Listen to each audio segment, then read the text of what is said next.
Welcome back to the Death Needs Dialogue Entertainment Network. This is The Depths of Felthan, Episode 12, Royalty, Research, and Retirement. The only problem with that is the price of wood. It's going to sell a lot, though. My bed is literally made of plywood and 2x4s because at the time it was cheaper than buying a bed. Yeah. And I was broke. So when I moved, I was like, well, I guess it's coming with me. Yeah. So I lugged in my 2x4s. On the bright side, it's easy disassembly. Yeah, you just need a drill. Yeah. My bed before I moved back into parents was literally because I had the same bed forever, but the bolts on it gave out. So literally I used 5 milk crates and a sheet of plywood. There you go. But not that chintzy half-inch shit. I used quality 3/4 inch plywood. Oh yeah, mine's 3/4 inch too. The heavy shit. And it has lasted. I've had that bed for like 2 years. Yeah. The milk crates are the best idea because I was like, wait a minute. I can turn these on their sides. That's 6 shelves on each side. 6 cubbies, yeah. I only use 5. Yeah. 1 inch quarter, 1 mil. Okay, there you go. For quite a considerable amount of time, I used to sleep on just a pull-out couch. Maybe that explains your back problems. Oh man, I did the same thing for a little while. When I moved back from the city, I didn't bring my bed. Yeah. And I slept on a futon for 6 months. 8 months on an air mattress. Good? Yeah, good, just burping. I was going to tell a story, I can't remember what it was now. Was it about me plopping down on the couch? Yes, that's right. We broke the couch in half. We had a party when I was in university. We had many of them. And the next morning, all of us were up, half buzzed, kind of still drunk. And my buddy Leno, you know Chris, he was sitting, he can verify this story. He was the first one it ever happened to. He's sitting on the sofa, he's kind of sitting like right center, leaving me plenty of room for the left center, so we can fit 2 people on a 3-person couch. Completely comfortable. So I walk in the room, and I'm still kind of half buzzed. So I sit down right in the middle of the sofa, right next to him, right beside him, touching. I mean, not that it was a big problem. We were pretty comfortable fellas. We drink around a small table, and all of us were kind of massive guys to begin with. But sat there right beside him, and he looked at me. And he blinked a few times, his classic Leno blink. And then he moved over. And then I think I said, from what they tell me, I can't remember it perfectly clearly, I looked at him and said, I'm sorry, Leno, I sit in the middle of things. And then years later, I went back to visit, and someone had sat in the middle of the sofa, and someone had said, man, you just KO'd that sofa. So I became a household name. I need to roll my HP too. You haven't rolled your HP yet? Just in case we roll low, God has to do. That's right. That's a trade-off. Is what? If you roll a 1 on the table, well, basically, whatever you roll, gods in the realm can re-roll that dice for you. But generally, if you roll it, I roll it too, and you can either take the 1 on yours or the 1 on mine, and you don't know what the 1 on mine is. Oh. So it gives you the chance to roll that 1 and get it out of the way. Because potentially roll the 2 and then take a 1. Potentially. What am I rolling for that? You are a... What are you? Good. Druid. D8. Yeah, there you go.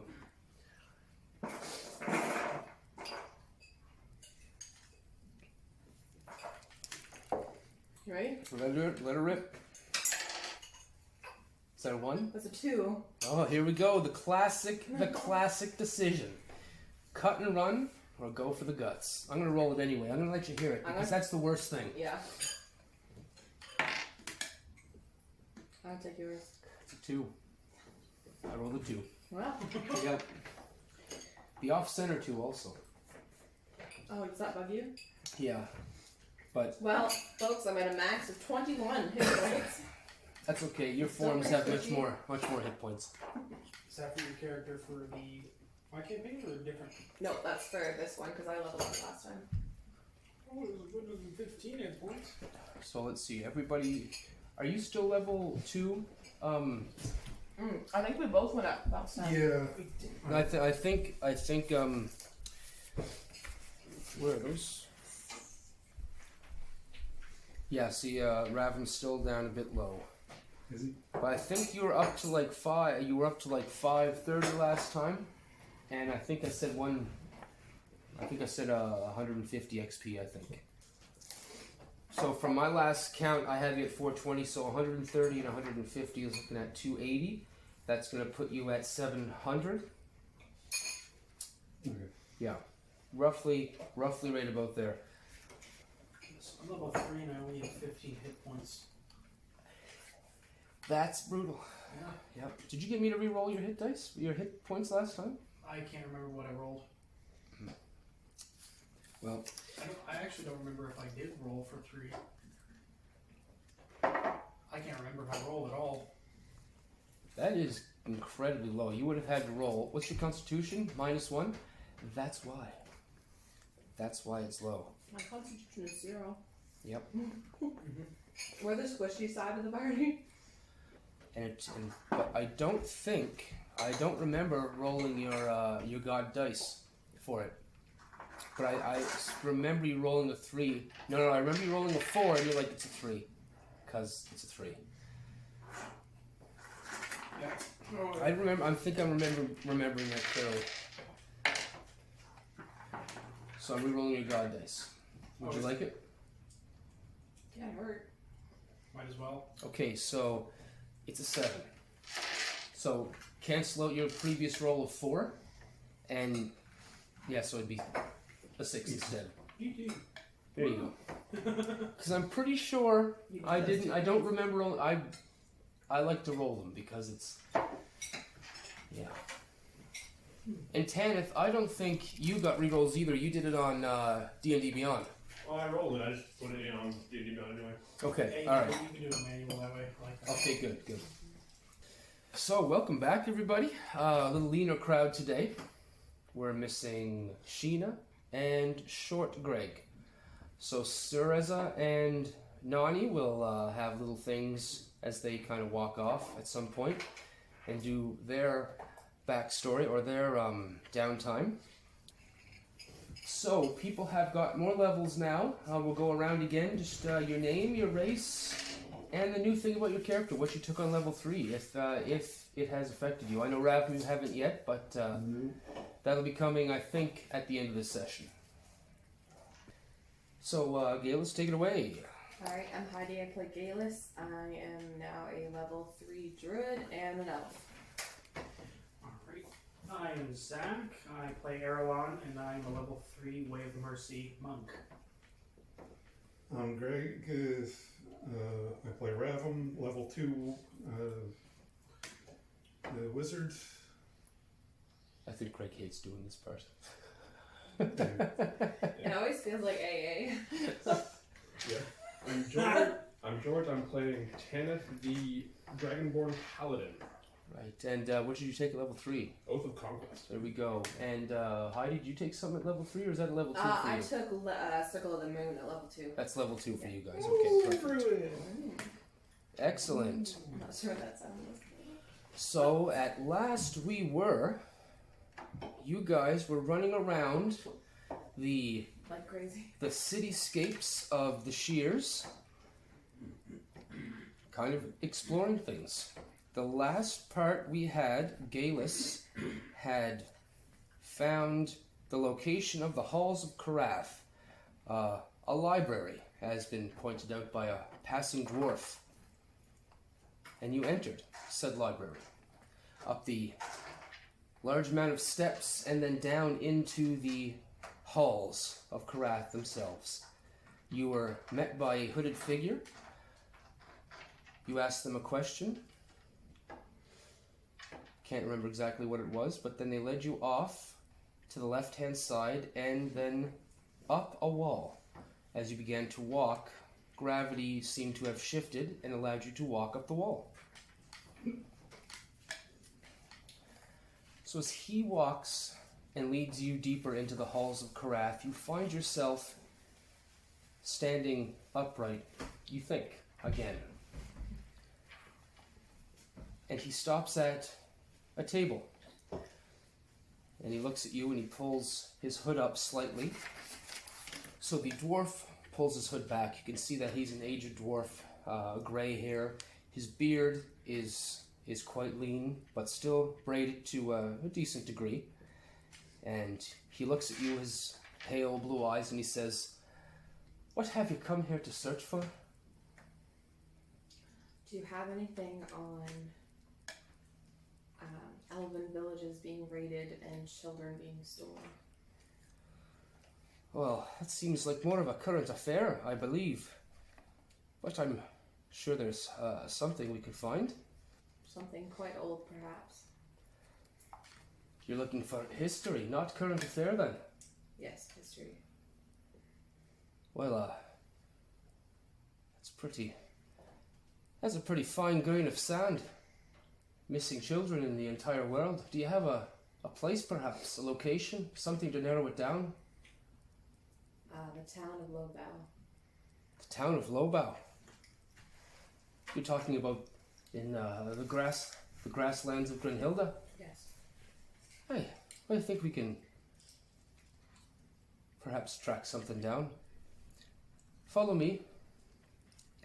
And now I'll get you to roll an investigation with advantage as Quelkin helps you.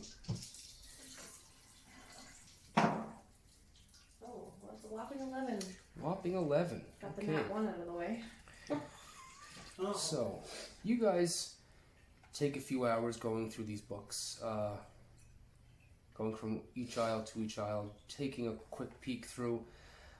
After some time, Quelkin comes down from one of the ladders that seem to be anchored to the wall itself. So he brings down a few books. You guys take some time going through them. They seem to be almost reprinted scroll work, almost as if they were excerpts from a magazine or a news article of some sort. But you're not really finding anything in the history books about missing children. There are a few things of missing children from royal bloodlines and such. There's a particular book that goes over that called The Secrets and Other Untold Stories of Grenhilda and Her Lands. There are a few excerpts that tell of creatures of the dark. They came to a particular renowned place in Brelan society and stole some children that were of a royal bloodline. And they never returned. It was in the night, it was quick, and they were gone before they even really knew what happened. Were they high elves, though? I could only imagine that they'd be high elves. Well, that doesn't apply. Is there anything else? It seems to be we're at an end of this particular story. Do you have anything on elven biology? I'm not the one to help you with that. I'll find Argus. He is our foremost knowledgeable patron of elves. You guys do some more walking. Eventually he finds another cloaked creature. You can see by the feet and the tail that kind of sticks out behind him that he's a dragonborn. And as he walks up, he says, Agris, we need your help. This young lady here, pardon me, I didn't catch your name. Geillis. Geillis, she requires assistance in elven biology. Argus turns around, he looks like an even older dragonborn. Now you know dragonborn don't live that long, but he looks much more decrepit than his dwarf counterpart. And then Quelkin speaks up and he says, Argus, did you hear me? And then Argus kind of looks at him and squints his eyes and he says, Yes, I heard you. Leave us. And he kind of waves his clawed hand at him, and Quelkin turns to you and says, If you need any more help with the stacks, don't mind stopping me. My name's Quelkin Firestone. Argus just watches him leave as he kind of walks away and down the side of the wall. Somewhere else, and out of sight. But then a few seconds later, you do catch him. You can see him somewhere else down. As you really get a glimpse of where you are right now, you can see that you're up about 50 or 60 feet in the air on a walkway, and it seems to be almost geometric, the shape of this library. Pillars holding it up in the middle, kind of suspending everything in the air. Roll Constitution.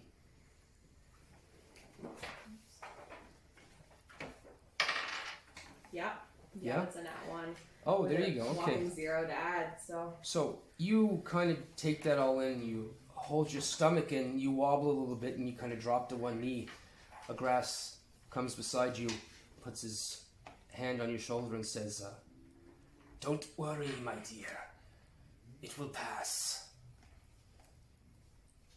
He waits about 10 seconds and he says, "What do you need?" I'm looking for things on elven children. Ah, elven children. Rare to say the least. Is there anything more specific? Elven children are quite numerous even in this world. Elven children quite close together. You mean bloodlines, family relations? Born quite close together, siblings. I bet, albeit rarer than most, but yes, there are times when children are born close together.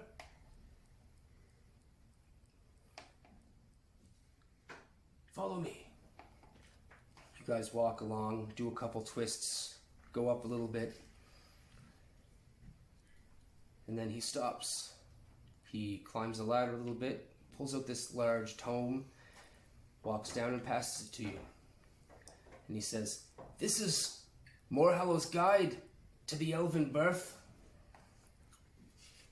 It has some information on elves and children."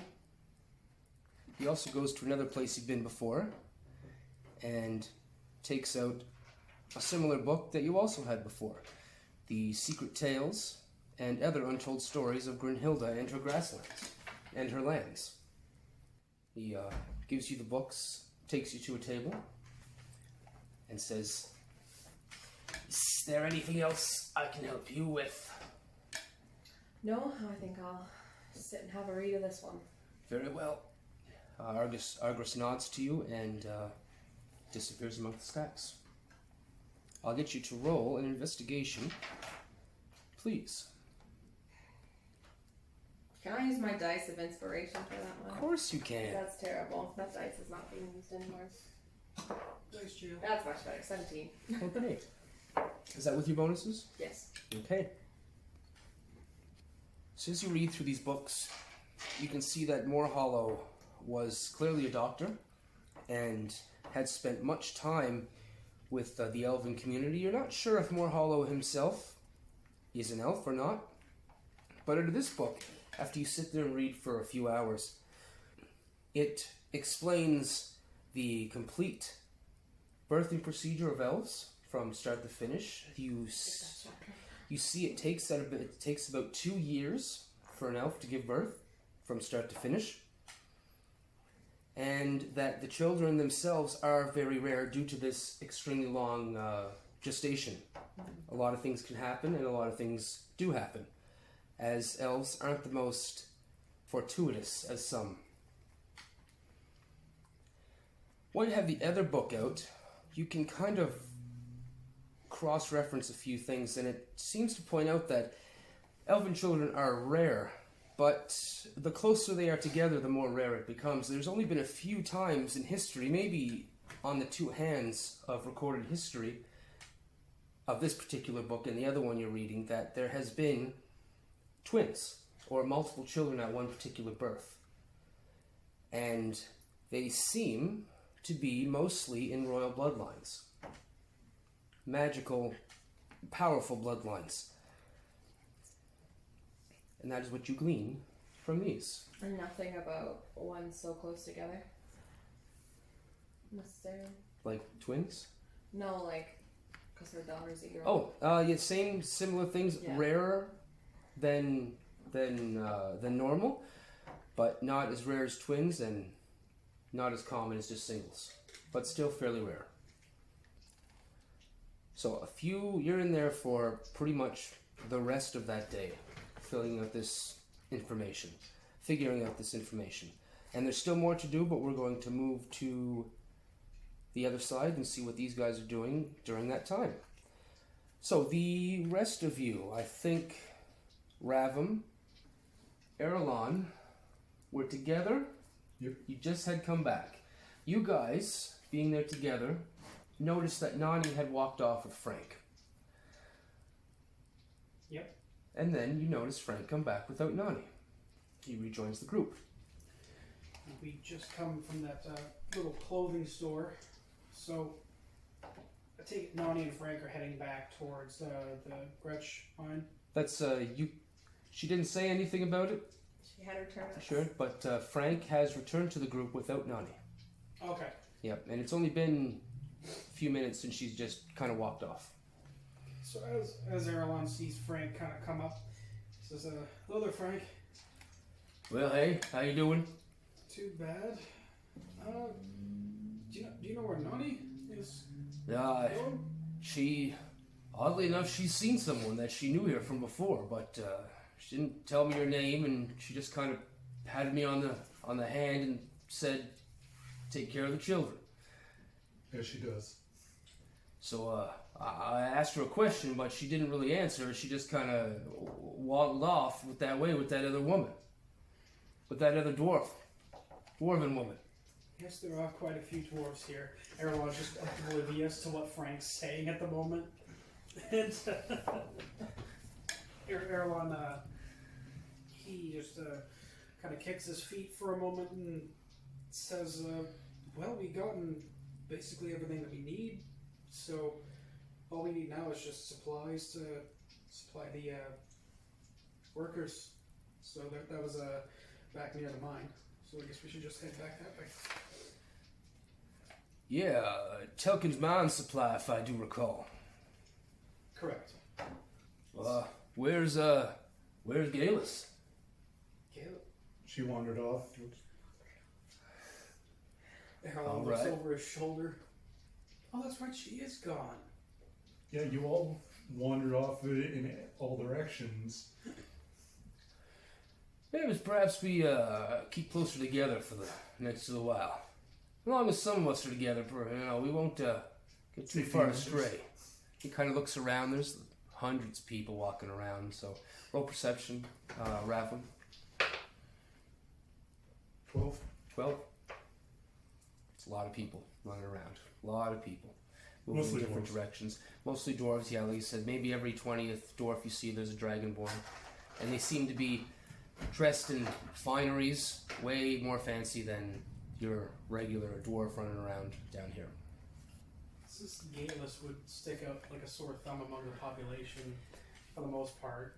Earilon's just gonna see if he can kind of see anybody in the distance that looks taller than everybody Roll else. perception. I'm only 5'5". I'm not super tall. How was that? You'd still stick out as a female elf Yeah. in a lot of wide Most dwarves stature. are 4.5, 5 feet tall. Oh, okay, yeah. You're not a giant by any means, but still Well, you're still walking my head around. would be a dog. Yeah. Yeah.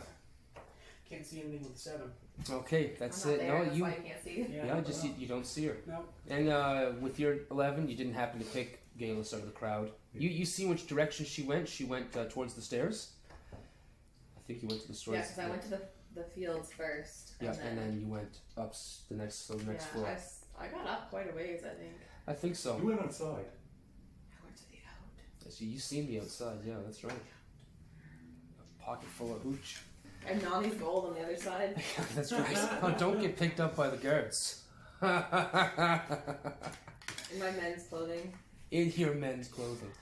In stolen clothing. Earilon will just kind of shrug and start walking towards the stairs, and that's about all he'll do. So Frank looks at you, Ravim, and then looks at Earilon. He says, Starting to wander off. He takes a few steps. Nobody listens to me. yeah, exactly. Did anybody just listen to me? Earilon, where are you going? I'm going to go find Geillis. Are you coming? Hey, you know where she went? Did she say where she was going? No. Okay, he grabs you by the shoulder. He's like, come here. Kind of, not roughly, then he takes to the side, the edge, and he's like, Look, he points up, and there's like 8 levels on this side. You can see these big platforms as you go up, and it's It's a maze. It's huge. We're in a city. Find one woman in there. Right. Now, I'm not one to go running off on our friends, but I have a feeling she'll find her way home. Fair enough. Earilon will just kind of brush Frank's hand off his shoulder. Yeah, no. Yeah, let go. Ow, ow, ow. His shoulders caved in. My bones. So he just kind of looks back the way that they came and just gestures in that direction and starts taking a step looking at Frank. He begins to follow. He looks at Ravim. Did you have anything to do with that, Ravim? I did have a couple other things I was hoping to buy, but Well, if you still got some there, he looks around. There's plenty of places on the way, I'm sure.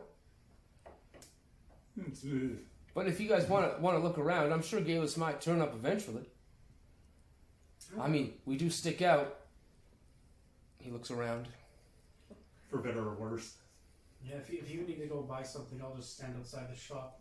I kind of tower over most of these people. He says that quietly. How tall are you?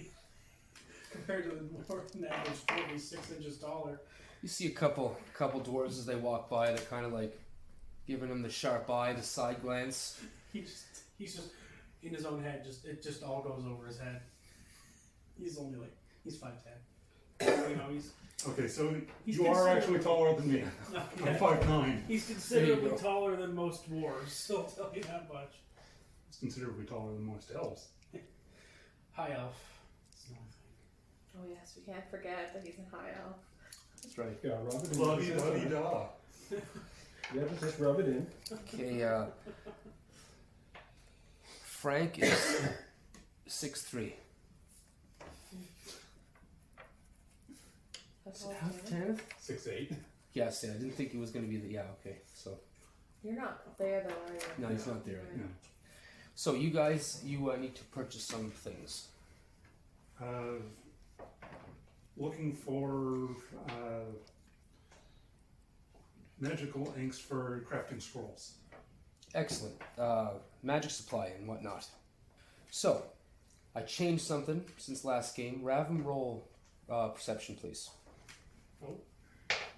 21. 21, okay. As you're looking up and down, there's signs on every storefront. Now, the storefronts aren't slammed together like a business. It's kind of like a merging of a New York subdivision and a New York City street, where you're going to have a building, a shop, that's fairly large. And then between those is going to be, looks like civilian houses. Smaller, skinnier, taller places where you do see people coming in with keys, with kids, with groceries, with whatnot. And every so often, there's a store. I would say maybe every 50 or 60 feet, you'd have a storefront, and then probably like 10 or 12 residences in between. So it's a European city instead of the North American one. Yeah, except it's kind of building upwards. So it's that instead of the whole landscape, curly, twisty roads, it's very circular and very straight up kind of thing, just because there's no space to go outwards. But very similar, just like that. But as busy, well, I suppose they'd be busy too. And just as busy, Yeah. people, dwarves everywhere. So you go, you see a couple of them up and down, nothing really sticks out, but then over at one of the junctions, you can see on the wall a couple of dwarves go over, and one of them puts his hand on the wall. And you can see in this blue, green, and yellow light kind of hover up above against the wall, you can actually see signs for places. And you can see him speak into it. And then the signs kind of maneuver and change and rotate around to something more to his liking, and he walks away from it and it disappears. I'll definitely have to go give that a try. Okay. As you approach, you can see on the wall there just seems to be a circular kind of orb, but it's flat against the wall. But as you look at it, it kind of looks three-dimensional. Yes, I put my hand on it. You put your hand on it. Where do you think you're going to touch this orb your hand passes through it and touches something flat, and then these lights of different colors pop up in front of you, and it has a list and kind of a top-down view of this particular level of all the things that are on it. It doesn't give you information on which houses are which and people like that, but this name of the stores, and it has the sphere labeled, it has the terrace gardens labeled, and all that. You can see maybe 3 or 4 dozen different stores.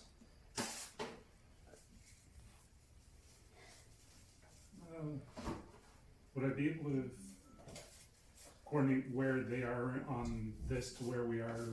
There is a sign. There is clearly a "You are here" sign. Okay. And slightly confusing because it's vertical as opposed to trying to imagine it Yeah. horizontal.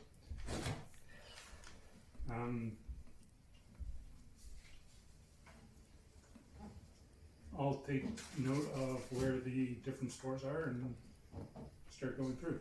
Are any of them the places we've already been? Oh yeah, a lot of them. There's Breckhide's Labor and Services. There's the Terrace Gardens for one. There's I can't remember if the wardrobe was the next level up or not. I don't think it was. I think it was on this one. Yeah, 'cause okay. we just come out of it. Yeah, you see the. I actually have a map of the shears. Yeah, you see ones you see at a glance. You see the crystal spheres labeled the crystal sphere. The Terrace Gardens is there. You see Garner's Garments. You see Gerthen's Enchanted Hands, Narrow's Wardrobe. You see Adamantle Farms. That fella's Custom Magic and Money Lending. You see a place called Mountain Excursions, and a bunch of other ones. But as you're looking at it, taking a few minutes to read them, there you see Earilon. You see another set of dwarves come up, and they say, "Would you hurry up and just pick your place? If you don't know where you're going, let me help you." If you wouldn't mind, trying to find a place that sells magical inks. Magical inks. Oh, sorry, I thought you said magical links. Sorry. Magical inks. So as soon as you say magical inks, you kind of turn to him and talk to this dwarf. Out of the other side of your eyes, you can see everything start to spin. Everything's spinning. You kind of, it comes down to a different part of the map. It closes in a little bit and it shows you. Turn on the page to get to the map, and then we go back to the page. Sorry.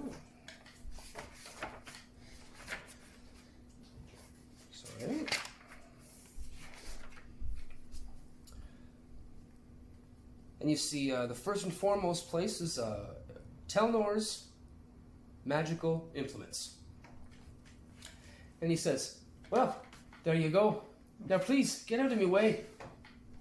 I'll say thank you in Dwarvish. And He goes, something mumbled in Dwarvish and Common at the same time. You're not quite sure what it was. Then you see him, and he looks at it, and he hollers out something in Dwarven, some a bar and tavern, and it spins around as you guys begin to walk in that direction. And it seems it's a little bit further than the last place you went. I think Narrow's Wardrobe was as far as you guys went and then came back a bit, but a little further than that. There is, Telnor's magical implements. And you find it without ease. Or with ease, sorry. Without issue, I meant to say. without ease. You find it without We're ease. walking around for a couple days. 6 hours later, now you find it without issue. The shop is smaller than most of the shops that you've seen. The windows are kind of tinted and darkened from maybe something on the inside, you're not quite sure. But you see a decent amount of magical ingredients just hanging in the window, roots and other such things. Well, I'll go in, ask Frank and Earilon if they want to come. Frank kind of looks around and he says, I think I'm just gonna stay out here if it's all the same to you. I'll poke my head in for the shop, sure. Alright, so you guys go into the shop. As soon as you open the shop, you get a waft of smell of different scents, pungent and non-pungent at the same time. It's a mixture as you walk through. You guys can see The walls are covered with ingredients from all over the place, different senses, all different ingredients in different forms and different states. So you walk into Telnor's magical implements. It's a little bit of a hallway that opens up to the right-hand side to a greater room. On the right-hand side wall, there's a small desk, kind of rounded at the sides and flattens out in the front. You can see a female elf standing there, kind of perched on a stool. I'll walk up and She looks at you, and you, a bit of a curious look on her face. An elf and a human walk into her store. Most jokes start off like that in this Yeah. kind of place, right? And a little smirk goes by her face, and she says, "Oh, well, good to see someone that I'm more familiar with. How can I help you today?" looking for magical inks if you wouldn't have them supply. We certainly have the supply. Well, how much are you looking for?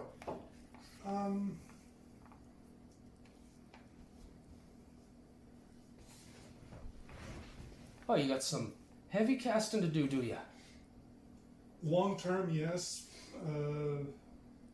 At the moment, probably a couple first level scrolls.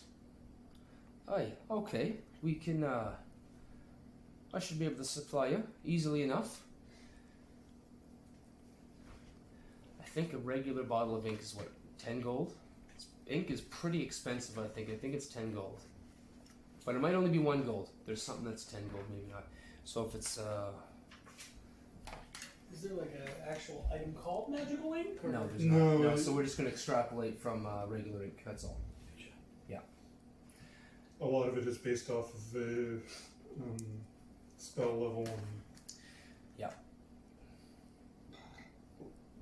Usually, isn't it like the quality of the ink as well? So Yeah.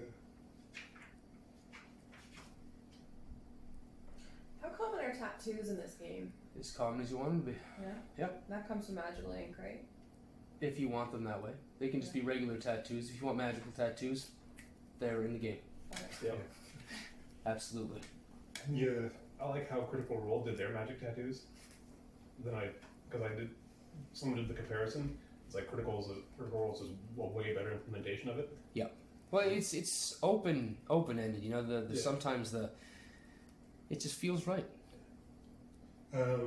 One is the 10 gold. Oh, it's really 10 gold. Wow. Wow. That's expensive for regular ink. Okay. Well, I guess they'd have to like extract the pigment, boil it, foil it. It's definitely a business. Yeah. Definitely business. Okay. So she says, well, I got plenty of ink. It's more of what you can afford. Are you looking, how many scrolls, how many spells are you looking to make? I was thinking the 3 first level right now. Hi. Okay, let's see what we can do with that. She just looks under the... Depending on price. Yeah, she looks under her desk immediately. She kind of flips open a book and says, runs her hand down, closes it, and she says, "Follow me." She walks to the front of the store where all the tinted glass was, and you can see that there's a few candles burning here, and these seem to have a few different things on the go, a few tinctures in the making kind of deal. And she goes over to the right-hand side where she has a few bottles of ink set out. Now these are just small stock, mind you, but she picks one up and he says, one of these should do for 2 scrolls. Easy enough if you don't make any mistakes, that is. I could split one off for you in half for the 3, but I can also give you a deal if you buy the 4 of them.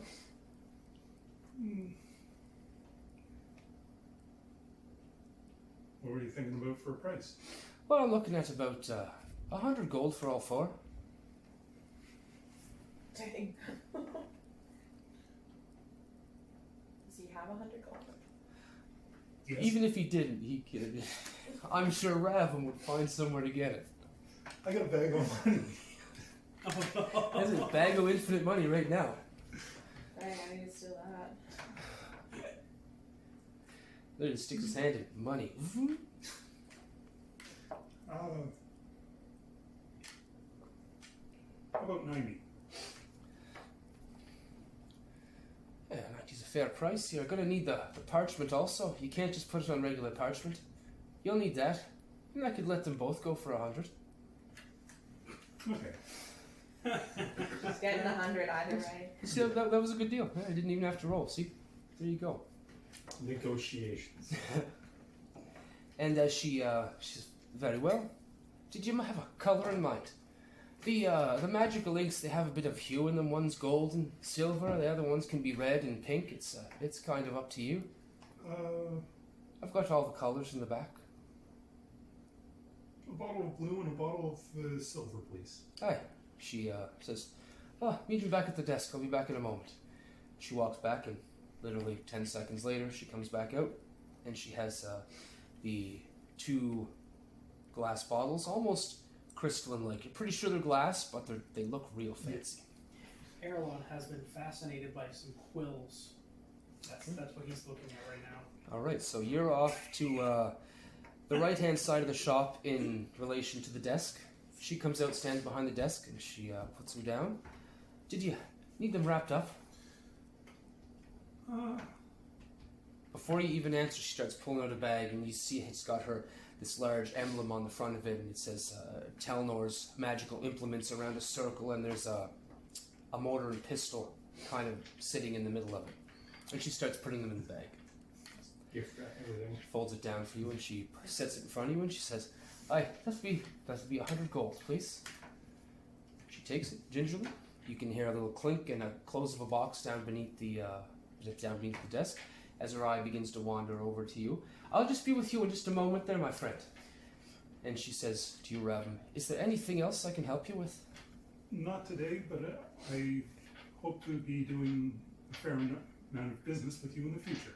"Well, that is very good to hear. Ravim, my name is... Didn't get your name yet. Sorry. I will introduce myself. Always. See, Telnor looks at you and says, "Very good. My name is Telnor, obviously. What is yours?" Ravim. Ravim, she puts out her hand, you guys shake hands. "Very nice to meet you, Ravim. If you would mind excusing me, I have another customer."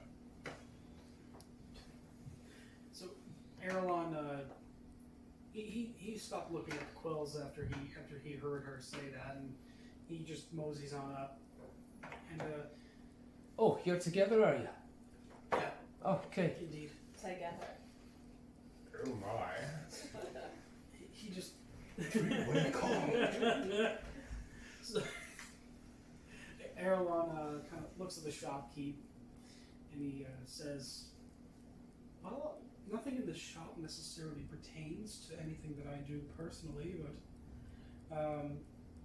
Well, you must have need for something. I have wonderful perfumes over here. ooh, I see that you're an elf of a much finer class. anything from Brell?" Aye, of course we have something from Bell. Of course we have something from Brell. She walks over, and she kind of, as she's going, she pats you on the shoulder, Ravim, and she says, "Thank you very much for your business." And then she leads you over to this place where there's all these small different vials of everything, and she reaches up, and it's all in Elven. You can read it. One's Bristles of the Bay. One's the Arctic Cold. She brings that one down. She kind of drops one on her wrist, and she kind of wafts it in your face. Very nice. That's an old smell for you. That strikes back a couple memories, maybe. Nostalgia. Yeah. Roll a wisdom saving throw. She knocks you out the chloroform. Beautiful natural one. Natural one, you are lost in a moment of not one of your last days up there, but one of the days before you thought your royalty was in, or your stature in Brel was in danger. One of the days where you're just walking the rift on the outside of the caldera, feeling the cold wind buffet you as it lifts up over the trees. And then you come back to it, and she's just glaring at you with this massive smile on her face. And she says, "Aye, so should I wrap up this one?" He closes his eyes and kind of just tilts his head up a bit. I miss the breeze. Oh, pardon?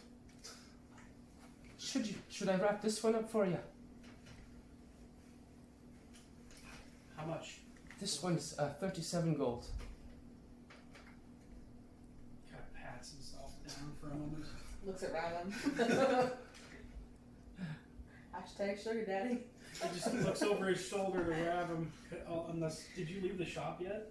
No. You think he's gonna leave the shop and not witness this?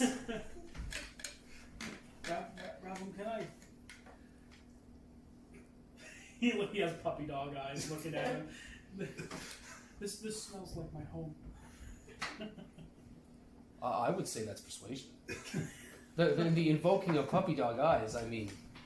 It's a persuasion of 12. Flavor dice, this is. Nope. Nope. Oh. You poor thing. Snatch one. Very well. He stifles a sniffle Oh. another time. And he slinks his shoulders a little bit. Roll persuasion. Persuasion. That's 22.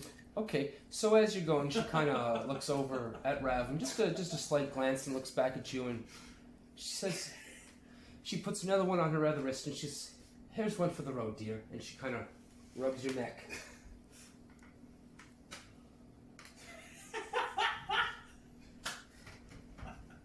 You've been marked. Yeah. So the waft of the breeze of Brel wafts over your face again, and just for a moment, you're there again. Earilon has just a big goofy smile on his face. He's just ecstatically happy. I can see the cartoon picture of that right now. The elven woman behind, a big smile on her face, a little vial. Excellent. So he takes a step, and now there's some pep in his step, and he moves and just goes right out the door, holds it open for Ravim. All right. Do you leave as well, Ralph? Yeah. Unless you're gonna live there. And as you guys At some point I'd have to leave. as you guys begin to leave, she turns to you and she says, "Well, thank you very much for your business. Perhaps I'll see you on another day. I'll remind you, Haldera Savings is coming up. Get all your Haldera presents in before the rush." Is that Christmas? Thank you. Pretty close. Some kind of large festival, it seems. And the door shuts. You Oh. guys, Yeah. the door doesn't shut. No. The door does shut. The door shuts. As soon as the door shuts, like a light bulb goes off in Earilon's head. Finally. And he says, "Oh, I need to the instrument that I have. Your hurdy-gurdy. Yeah, my hurdy-gurdy. I need to get that looked at." Okay, so he wasn't really paying attention when that whole orb shenanigan was going on with the like navigational directions. Okay. He was kind of out of it until he just the breeze from Brel and the perfume just kind of woke him up a little bit, and he looks to Frank and Ravim and he says, I have to try to find someone who can take care of this." He just tugs at the handle of his hurdy-gurdy that's slung across his shoulders. And You brought that with you? yeah, he brought it with him. Carries that thing everywhere. Well, it looks worn, so it's not in great condition. It's been on the road for quite some time, so For sure. So Earilon will just kind of motion over to that orb thing. How did that work again? Did you just Put your hand on it and think of the part you need. I see. Dang it, I'm not here for this conversation. Wait, Andy. You could be. I could have been. You could When be. we come back to pick up her clothes, if you stick with the crew, Still play well with them. So Earilon will go over to the orb and he'll put his hand in it and he'll say, "Musician?" Just kind of questioningly. It spins around in a multiple of color, and then it kind of slows and stops, and the first one comes up. It says, What instrument are you looking for? first one that comes up, Badadro's College of Bardic Excellence. Second one beside it is the, nope, not that one. Crystal Sphere Theater. Another one is a dancing bar and grill, kind of a burlesque thing.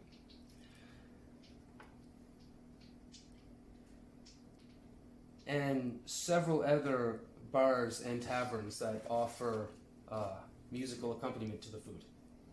Okay, so it's mostly just like locales, essentially, nothing. Any place that has a musician. Musician?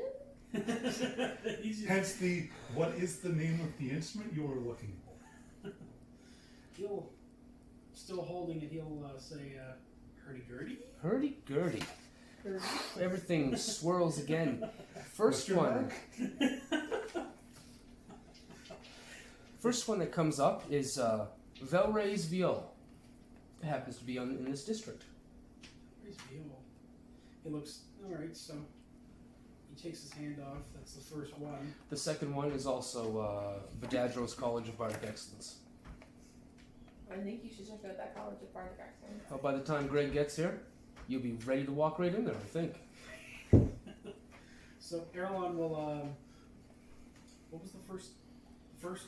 Velry's Viol.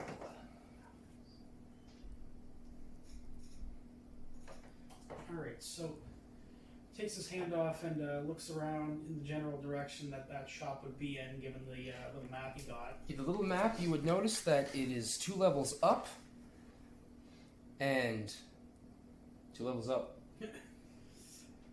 So we have to go 2 levels up, it seems. Still in the same district, though. Suppose we can hurt. Alright. Will those be the same stairs that Geillis took to go up, or different? You can take those stairs to get up and then walk over, or move closer to where the stairs are on that side. Either way you like. Earilon will just take the shortest, quote-unquote, path. Okay, so there is a set of stairs there at every junction that go up, and one's kind of halfway between. So you guys are right at that junction, and there's a set of stairs not too far away from where the signage is. Thank you for suggesting the signage. I like this better. The signage helps. Right. I do like, don't mind when you ask people, that's still excellent to ask people, but signage was a thing I just didn't even think of. How do people get around? Well, they're from here, they know where to go, except for people that visit. Yep. Yeah. It's just, it's just one of those things, you take it for granted, so it's always a good little throw in. But yeah, no, Earilon will just start walking up the stairs, so long as they're following. Oh, Frank follows you. Right. I said I'd follow. Oh, sorry, I didn't hear. Oh, you did? Did you have anything else you wanted to buy? Did you? Not at the moment. Not at the moment. Okay, sounds good. Because I kind of throw that in along the way, but since that's good, you guys get to the stairs and begin walking up. You're walking for about 10 or 15 minutes, and you guys see somebody walking through. He seems to be in liveries, blue liveries with silver and gold trim at all the sides, and he has this little book, and he walks up to you and says, "May I see your ticket, please?" And Frank's like, ticket? Well, I don't have any ticket. And then the guy says, he's a dwarf. He says, "Well, that'll be 5 silver for ticket if you're going to use the stairs." Oh, I didn't know we had to pay to use the stairs. To pay to use everything in here? He takes the money. The higher up, yes. And We've been told this. He tears out 3 tickets out of his book and he passes them on. You can see that he marks something on them in Dwarvish. You can see that it's access to the next level, which is you guys were in the first one. So yeah, access to District 2, for lack of a better name right now. What? District 2. You are number 2. I believe so. Number 2. Yeah. You. How'd you get past here? What? Oh, remember she snuck by. Yeah. I literally just like. Yeah. She. Yeah. If he wanted to run by the guy, he's not getting paid that much, you know. It wasn't these stairs either. I took back stairs, I think. Because I ended up remembering that, like, sacred field or whatever. Yeah, the stairs do go other places, and Yeah. anybody else who were to go up there and not know it would smash right into a wall of force and then stop going that Right, way. because I got right through it. Magical shenanigans. And yeah, so that on level 2, the halls of Corath, that's where that is located. So you guys get to the second level. You see the doors. There's a label for district number 2, and the stairs continue to go up. Okay. In that map, it said that it was in the. Was it only? It said it was 2 levels up. Yep. This Into district. Right? My apologies. It went into district 4. It's 3 levels up because they are divided. There's 2 whole rings that are dedicated just to civilian activity, just civilian houses, no businesses of a larger scale, like you'll run your mom and pop corner store kind of Yeah. deal. Okay. But that's district 3. District 4 goes. That's your next one. So sorry, up 3. My apologies. Okay. But the average dwarf, in my defense, wouldn't calculate those as a district, but you guys would because they're labeled as such. Gotcha. All right. Yeah. Earilon will just keep going up there. Right. So here we go. Yeah, the only issue with trying to outrun him is if he reports us, we stand out. That's right. Geillis. So Did I stand out? Just a bit. How You many stand other out. elves are there in this area? I don't think you. I think you would stand out less if you turned into an animal and moved Really? around. Yeah, I think so. Are you telling me I should do that? No, I'm just saying it. Your character has that ability. Do You have a wild shape. So you guys, walking up some more.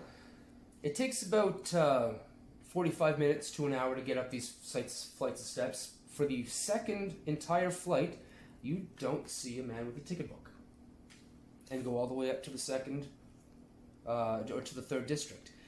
If you do peek out in the 3rd district, just peek out the door to see what you're looking at, you would see similar buildings like you've seen on the second one, skinny, tall, and narrow, except these ones seem to be decorated in reds, greens, yellows, and blues. They're painted. No, they're not painted. Yes, they're painted, but not in such vivid colors as such. These ones have lights.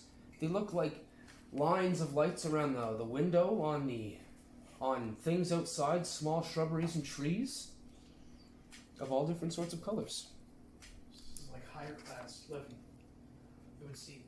Perhaps. Well, it costs money to get up here, so I'd imagine. It costs 5 silver for the stairs. Going down is free though, right? Like we didn't pay anything to come down the first Did time. we? No, we got on that big elevator. Well, Dhermit paid for that. Oh, yeah. That was the tram. That was different. The stairs outside the game going down don't cost anything.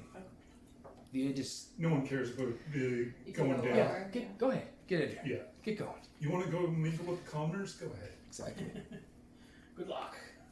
So you guys keep going up to the 4th district, and you do not see someone gathering for tickets. So you exit the doors on the 4th district, and this one, as you're out here, let me get my bearings straight. 1, 2, 4. Yes, this one you can see as you come out is a little bit more spaced out. Things are still cramped, but there is larger civilian houses here, whereas they're almost 2 or 3 times the size, where you can tell they're definitely singular places, where there's stone walls that have a little bit of a front yard kind of thing. Not so much grass or anything like that, but just a front area. And the 2 major places on this one is the second entrance to Badadro's College of Bardic Excellence. Also on the other corner to that is the Feldarin Finishing Academy. Now there's 2 other buildings here, but they are currently nameless so far. I don't really have anything for them on that side of the place. But here, you guys do find the storefront for Valerie's viol. Alright, so Earilon will take his hurdy-gurdy off of its little shoulder strap sling that he has it on. Yep. And he, before he enters the shop, he kind of brushes some of the dust off of it and just, make sure it's... You're coming down from the barrier, so there's definitely a little bit of dust on there. Yeah, he just makes sure it's quote-unquote presentable. Mm-hmm. And, Is there a lot of people around? Up here, there is less, but there's still a lot. Maybe you're looking at a decrease of maybe 25-30% of populace. You're not bumping into people here. People are kind of there's enough room to keep out of each other's way. the middle class. So Earilon will open the door, and he walks in with his hurdy-gurdy in hand. Okay. As you open the door, there's this wonderful chime as the door opens. And on the inside, you can see the walls are gilded in gold paint with this green background. And the whole place is done in this, and there's this dark purple carpet that leads into a fairly wide, open room. And you can see in the one corner, there is a small desk with a lady, Valerie? I was thinking of making a dude. Valerie, maybe, sitting in the corner. He seems to be tuning an instrument or restringing it. Over there. On the walls, you guys can see multitudes of instruments, mostly string instruments, mostly strung instruments around. Very nice. And they seem to be of a very high caliber of instrument. Gold trim, silver trim, inlays, different shades of wood, darks and lights. The smell of mahogany is thick in the air. It's mahogany. Mahogany. Melchior 7? Does Frank go into the store? No. I'm gonna wait outside. Okay. Alright. And then once Earilon's out, I'm gonna bet with Frank, see if he comes back out asking for money. Okay, so Earilon, you go into the store, the chime goes off, you're taken by the surroundings. Outside, Ravim. Hey Frank, wanna make a bet? Oh, you're talking to the right guy there. 5 gold says he comes back out in under 5 minutes asking for money. 5 minutes? Yeah. 5 gold? Yeah. That's my kind of bet. You guys shake hands, and then we back inside. Earilon will just kind of look around all the instruments for a moment, just kind of nostalgic, because back in Brel there would have been a few spots similar to this, and Very higher echelon creativity community in Brel, focused on the higher enlightenment of life. so he'll walk up to the little small desk and to who he believes would be Valerie, and what does he see there? Oh, you see Dragonborn, tall, no tail, humanoid hands, not heavily clawed, no large snout. It's just kind of about half as much and kind of stunted. And you can see the hands on the instrument, incredibly delicate as they're restringing this particular instrument, and their eyes just come up a little bit, and you can see these very small gold rimmed glasses kind of hung up on some sort of scales back here and then drawn down on their face. So Earilon will approach slowly, just so that they don't startle them, because if they're doing delicate work, they don't want to mess anything up. So he just nods his head and says in Draconic, "Hello." The head draws up slowly, as you can see.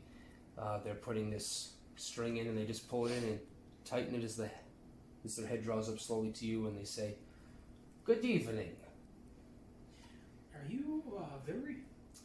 Valerie." Valerie. Yes, I am Valerie, and welcome to Valerie's Viol. Thank you very much, Valerie. I appreciate that.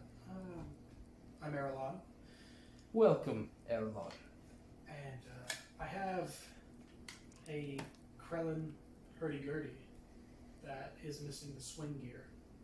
And I was wondering if you have the means to fix this. You're looking for a swing gear. He nods.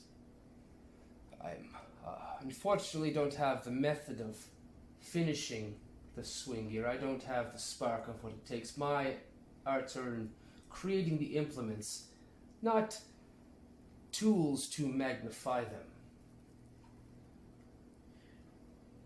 Okay, I see. Do you have any suggestions as to where I might look? There's a bit of a grumble and just a small, well, let's roll this, see if she can cover it's not good enough. Yeah, just a small one, a little bit of a grimace goes over the face, and she says, he says, they say, you could try the,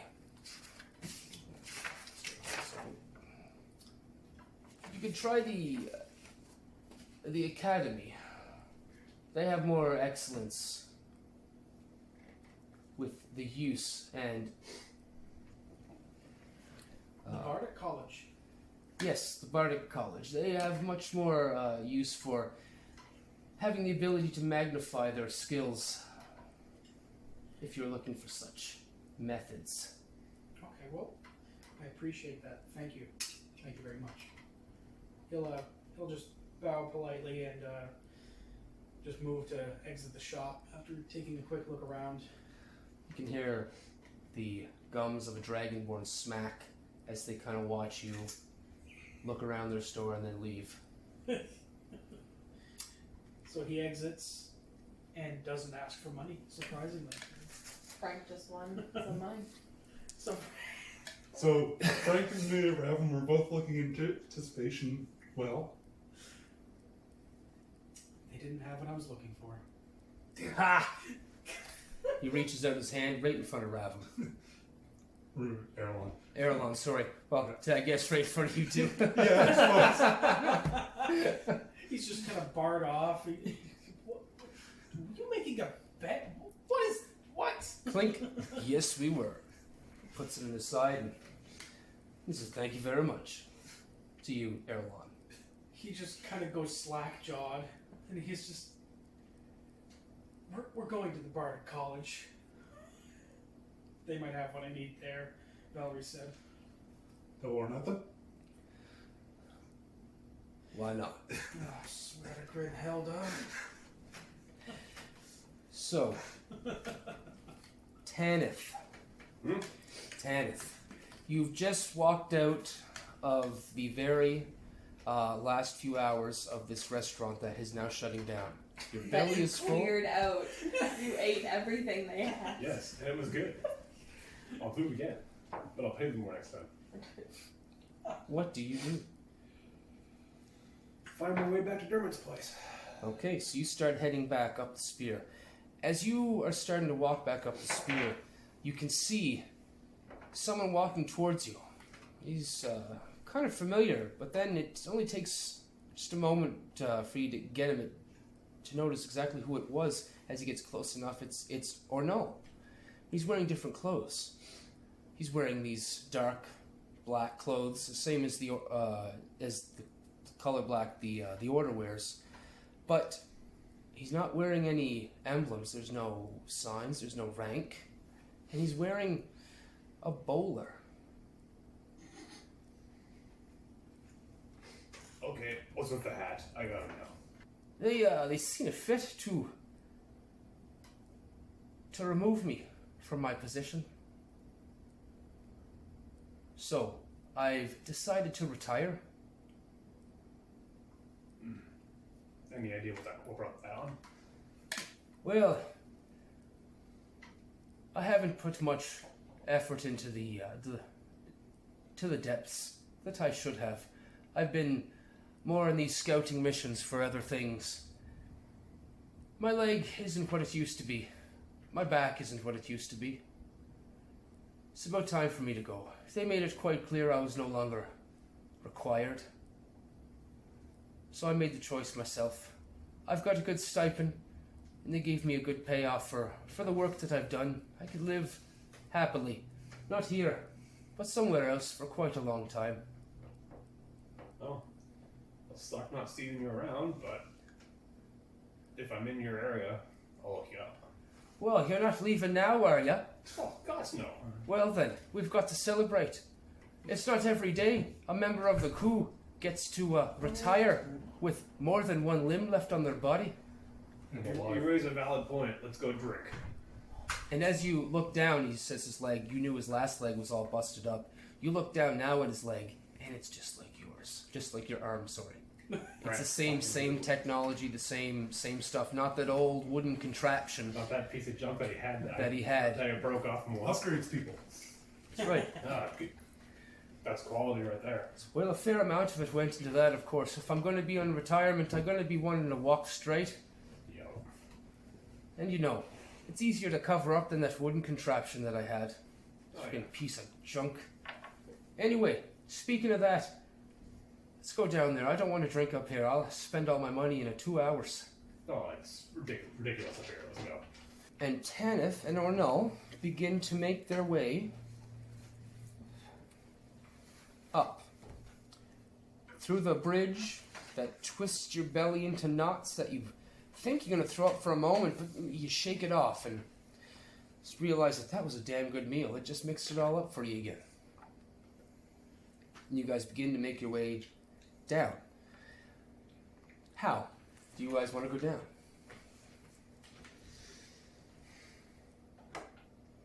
Probably the most efficient way, because they're probably fastest. We can start drinking more. Fastest way? Okay. Fastest way.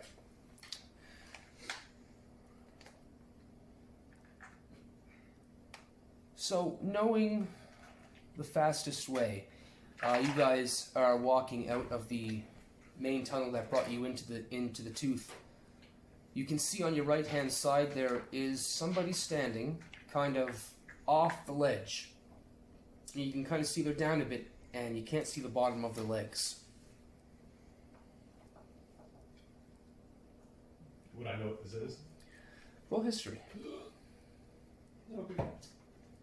That's a natural 20 for a 19. Okay, yeah, you heard about this. Mainly, you've seen it in your little while here. You've seen these discs kind of float up and down on the outside in the air, just by the ledges that go up and down. And as you're watching it there, you can see one about 30 feet away kind of rise up with people on it, and it goes up and past you, and it keeps going up and up to the next ledge quite quickly. We'll look at Ornul and be like, let's go. And we head on over. Okay, you guys get to it. It's a disc about 10 by 10, roughly, in a disc shape. And there's the dwarf on it, and he says, "Can I give you a ride? That's why we're here. Where are you going?" Drinking. "Drinking. Yes. Aye, a destination might be helpful." Get on level. Cheap level. Yeah, to be To the bottom. yeah, probably the bottom. Aye, I can't take you down that far, but I can take you down as far as I can take you. That'll do. Gonna get us hopelessly lost.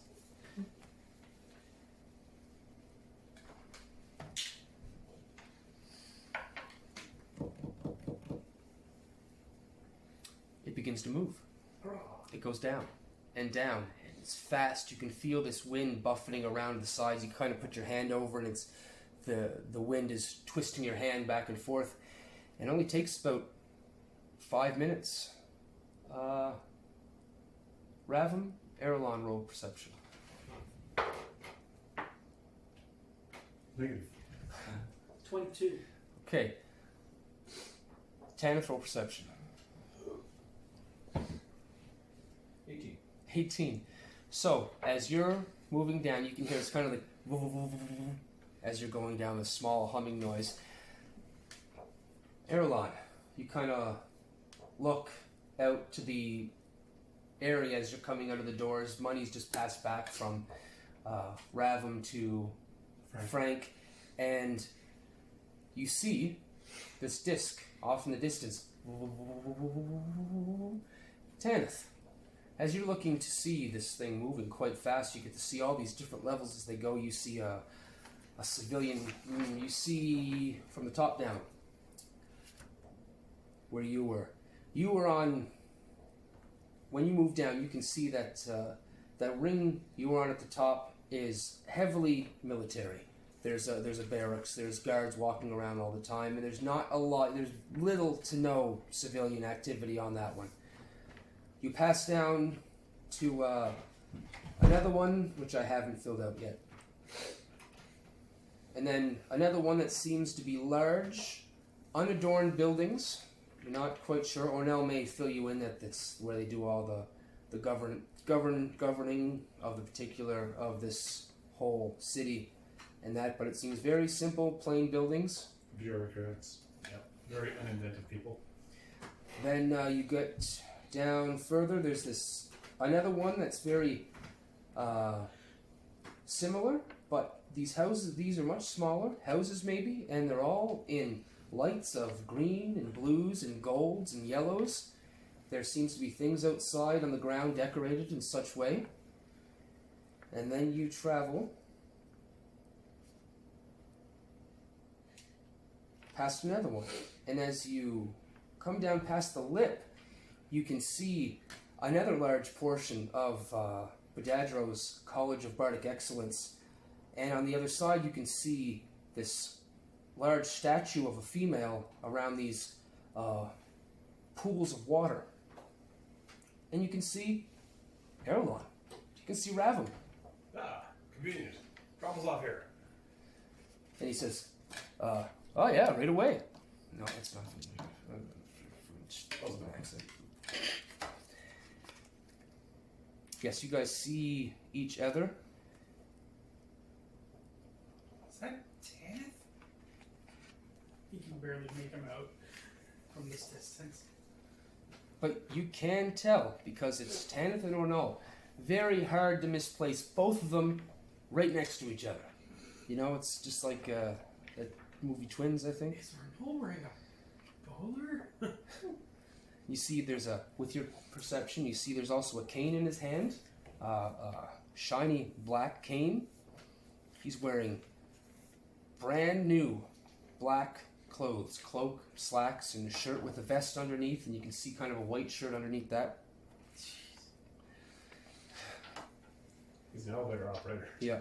The gondolier speaks up and he says, "Aye, we can stop down there if you want." He comes down to a stop. You guys kind of lose sight of them as they drop a little bit lower as the crowd is all in front. And he turns to you, Tanith, and he says, "Aye, that would be 57 gold."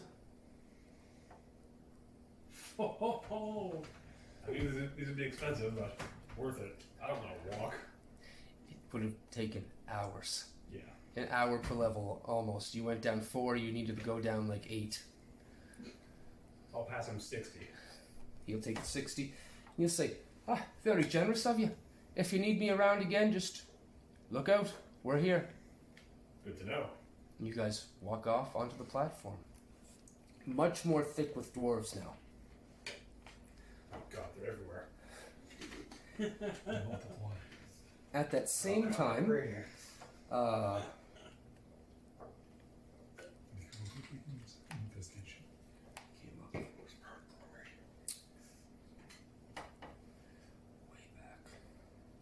at this particular point also, Cereza, you have been wandering around. You've lost those guys about 8 hours ago, 6 hours ago maybe, in the mass of things, and as Tanith and Ornul are walking up to meet Ravim, Earilon, and Frank, Cereza is there, parting through the crowd.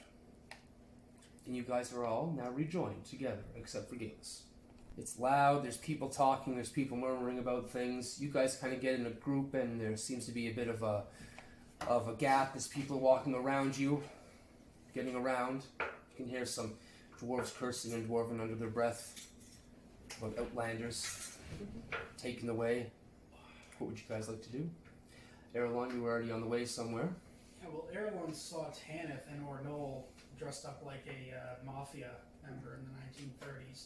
So We haven't even got to the 1930s yet. so You're a we three-piece just suit. well-dressed people. Shop Only about dress, maybe. 500, 600 years and a completely different world away from it. Minor technicality. That's all. I was going to go with top hats, but I used Always off a little. cooler. So Earilon will kind of like point in the general direction of that disc that kind of floated down. He seemed that nobody else saw it. I saw Tanith and Ornul, I think, and they Yeah, came down to the level. they're right in front of us. As they just break through the crowd. And you can definitely see them. And now they're like 15 feet away from us. I saw Tanith and Ornul. Oh, hi. He's got pointy ears. That's pretty well all he's sharp at. So The Bardic College, so I suppose since everybody's together, I just need to go make a stop there and see if they can tell me anything about this thing. He pats the little head of his hurdy-gurdy and start moving. you guys can see easily this the second level of the Bardic College, Bedadro's College of Bardic Excellence, and to its left about a quarter of the way is it's sign there underneath the kind of a dais that the statue is on. Says the Feldarin Finishing Academy. So they're like part of the same kind of building? Kind of looks like they're somewhat connected, but the Feldarin Finishing Academy wasn't on the first level where the Bedadro's College was. Okay. Earilon will kind of, keep everybody's pace about the same and just move into the Bedadro's College. Alright, as you guys walk up, there's this raised pathway in yellow stone. It's raised up about 10 feet, climbs up and then goes straight where the stone walls come into a close, and then there's a doorway. Now the stone walls come into a close. On the left and right there's gardens, actually. Growing grass. You guys can see shaped shrubs. I can't remember what they're called. Topiary? Hedges. There you go, topiaries of different instruments and people singing, women in dresses. And you go up to the door. The door is about 20 feet tall, about 10 feet wide. And as you approach, the door begins to open. And it opens all the way.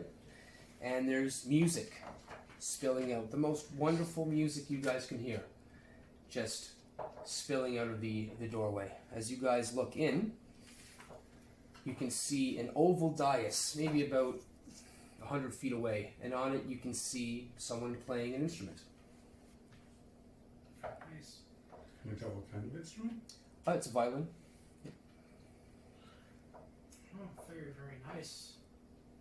Earilon is looking around, just kind of seeing if anybody who looks like kind of like a guide is there by chance. You do a roll perception. You see what you see.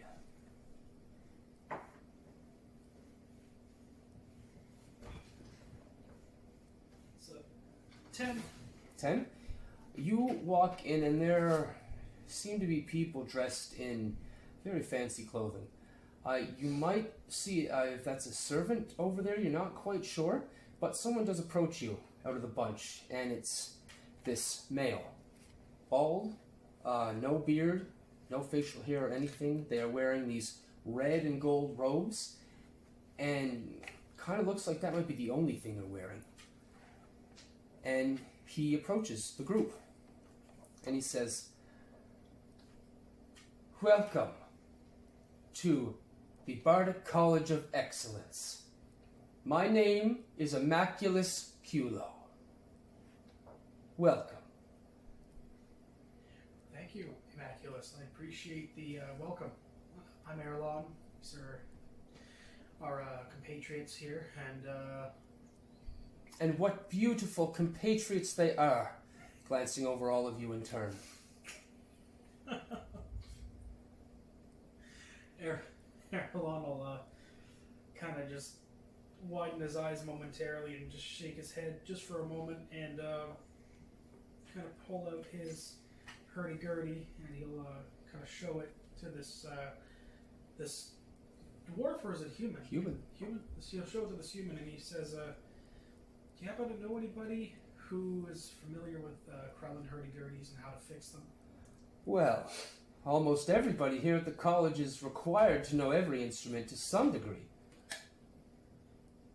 What are your interests? What do you need? A swing gear to fix this. You've come here to purchase something. Hopefully. His kind of stands up straight on his back, gets a little bit stiff, and he says, this is not the place that you would purchase an instrument. This is where you go to learn the instrument, to unravel its mysterious ways. Sorry, I cannot help you in this matter. I see. He puts it back over his shoulder and he looks back to the group and he says, I don't need anything else from here. You're just taking on a goose chase. He's just checking basically to see if he was just checking to see if anybody knew if how to fix the thing or to replace the thing basically. And it's been broken since the literal first session of the campaign. Tanith is actually going to pipe in. Look, I understand, not the place to buy stuff. But logically, a lot of instruments here, students plus instruments, they're delicate, they break. Where do you get your shit fixed? Roll persuasion. Oh, goody. That's Articulation. Yeah. ooh. I went with the 6 on persuasion. I'm very blunt. You can see his eyes kind of just roll over Tanith and his head kind of go back, and he says, this is not a place for your kind. Can you play an instrument? Can you sing? Can you draw? Can you create works of life? I can make works of anti-life real quick. I had thought not.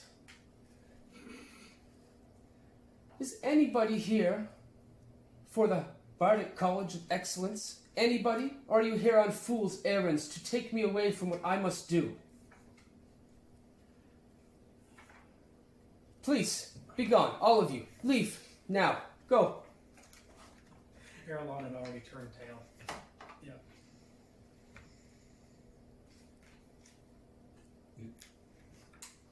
As you guys leave, the doors close behind you. And you're back in the streets of District Number 4.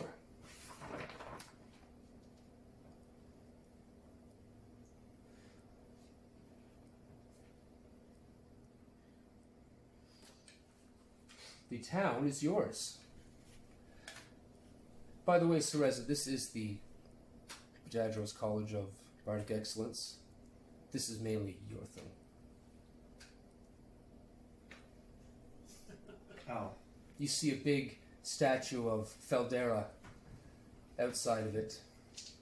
Outside of the Finishing Academy, for one. And many, many tapestries devoted to Feldera herself within the academy, within the college. I wish I had clued in on that. Well, now you know where it is. You seem to be overwhelmed from this whole city, this city of beautiful wonders. But you guys are back outside in the garden area of Bedadro's College of Bardic Excellence. Geillis, you have been pondering over books for hours and hours. Starting to get hungry. You're starting to get hungry. I think it's time to go. I think I've gotten all the information I can find. probably. Maybe. Figured out how to make babies. What? Figured out how to make babies. Oh, she already made them. Okay. That's the problem. Oh yeah, he doesn't know, does he? Yeah, well, now you do. Zach was on last week. Okay, so you guys exit the Pedadro's College of Bardic Excellence. Geillis exit the halls of Corath. Are we on the same level now? No, you're 2 below, they are 2 That's above. what, okay. But I'm going to say they have access first since they were kicked out of the academy, or the College of... Bardic excellence. Yes. We weren't kicked out. We had no business there, so we left over on violation. If we were That he kicked, was telling us to leave is irrelevant. If we kept Look, if staying there, if we were kicked out, there would have been armed guards escorting us from the premises. If we were kicked out, I would have welded the door shut. Before or after you set the books on fire? Well, mostly just him on fire. So if you guys have nothing to do, I would say that you head back to the mine and hit Telkin's mine supply on the way back, I believe. yeah, that was the only thing that needed to be done on the itinerary. If you want to go back in there, you can. No, not at the moment. So you guys make your way down I keep an alarm for like 2 in the afternoon. and down. Along the way, Pick up Geillis. you see a familiar, rumpled, extra large clothing, a set of clothes on a familiar elf ahead of you, as she seems to be making her way towards the tram. Geillis! Geillis! I think I hear my name, so I turn around. I notice some taller heads in the crowd. We stand out of the crowd because we stand above the crowd. Now Tanith's It's like here, he's anybody like, from, it's like anybody from here going to Asia. Been there, done that. well, I would fit in. You stand there. No. I'm just not horizontally. I was going to say more teachers in an elementary school. Oh god, I like We're that. pretty close too. Teachers in an elementary school. And you guys meet up with Geillis. What's up, guys? Where did you even go? We were, Oh, just around. we were 2 levels up from where we already were. You must have gone very far. Do you still have all of Nonny's gold? Well, I didn't pay anything. She didn't pay anything. We've gone down. You were on the 2nd level. Yeah, but we had to go up. Yeah, we went up to level 4, which would have cost us to pay. We don't know that she went past that. I didn't. I She only didn't. went to level 2. Yeah. She's only been on level 2. Yeah. But you don't know that, I guess. Gotcha, Yeah. gotcha. Mm. Oh, well, okay. Well, it's good as being reunited, I suppose. So we're heading back to the mine. Cool. Probably go with you. I think I'm ready to eat. Maybe Nonny's got some food cooking back at the house. I'm only hoping that she went back there because I've been out of touch for cooking, and even then, back on the ship, he just kind of shudders at the state of that kitchen coming back into his memory. As that memory does clarify, you guys see the tram come up. You guys get on the tram and head your way down. The As- tram's free on the way down. No, you pay for the tram, but the tram at this particular ride is just like a couple silver, I think it was. No, maybe it was a gold each. Ravim pays. Yep. It's company We're gonna expense. stick with this You're guy, out, yeah. you're out on business, Yeah. and in front of you Really is not still business expense. in front of you is those 2 stores, Telkin's Mine Supply, and somebody's goods. Can't remember his name. Anyway, Telkin's Mine Supply is the one you want, and Yeah. Daryl's Simple Goods. What does Daryl have for simple goods? Very simple goods. Everything in the player's handbook. Ropes, Oh. lanterns. Pretty much the only thing we need. But he may not be able to get them in the supply that Telkin's Mine Supply might be able to. That's where you get your heavy duty rope. Exactly. Did we get 200 of the good workers and 100 of the bad ones? Yes. Okay. I think it was the other way around. I think it was 2 and 1. 2 and Yeah. 1. I think it was 2 and 1. 200. That was 1,000 gold and 200 silver. Oh, Yeah, okay. something like that. Just imagine all these dwarves just rolling in. What do you wait for? 3 or 4 days, brother. In they come. I can't wait. You guys have no idea what you expect. I have no idea that they even hired men. I thought we were getting 30 people, and I ordered groceries for 30. And You already had the bottle 30. off. Yeah. Yep, no. But you guys get down there, and there are boxes. Seems to be boxes laid out in front of the house, and it seems to be your old supplies from the wagon as well. Anything that you may have left there. Nice. So Earilon will, kind of go over to the Talcon's mine supply. Oh, that's right. Sorry, back there. My apologies. Yeah, he'll go to the Minor Talcon's, detour. Talcon's mine supply, and he'll open the door and poke his head in just to see how things are, and take a step into the shop. Yep. There's a dwarf standing at the desk, and he looks like he's speaking with another dwarf right now. And he says, "Aye, just sign right there. You have your equipment in a week." Dwarf signs it off. Is he speaking in Dwarven or Common? Dwarven. And the dwarf thanks him. He takes a piece of paper and he walks out by you. Kind of nods as he's going, brusquely. Alright. So Earilon kind of moves on up, getting out of the other dwarf's way as he goes out of the shop, I'm assuming. Easily enough for Earilon. Yeah, he just gets out and moves up. Just says, gives a little short, polite bow and says hello in Dwarven to the other dwarf. He says, "Hi, how can I help you?" We have some workers that we need to supply for the mine, and he just kind of does a broad gesture. Figured this was the place to go. Aye, it's the best place around here. What do you need? How many workers you got? What are you doing? See, we have we hired let's see. Earilon can't remember. The numbers just fleeted in his head just for a moment. Just Did you go in, Ravim? I haven't decided if I did or not. So, as of right now, you're in there by yourself. Yep. I think it was. I'm gonna be right back. Well, I'm pretty familiar with the mines around here. What mine is it? Hold that thought. One moment, please. He's just gonna go poke his head out. Ravim, Yes. how many did we hire? 30. He's just asking. Geillis says 30. He's like, I'm still going with 30. 30? No, it was way more. Was it 400? He's asking you, Karen. I'll come in and help. Alright, so he opens the door for Ravim. He's better with numbers. Aye. What do you need? What are you looking for? Mining He's he's standing up, kind of arms crossed now. Yeah. It's kind of like me. Like, what do you want? 300 employees for the Gretch Mine. Aye, 300.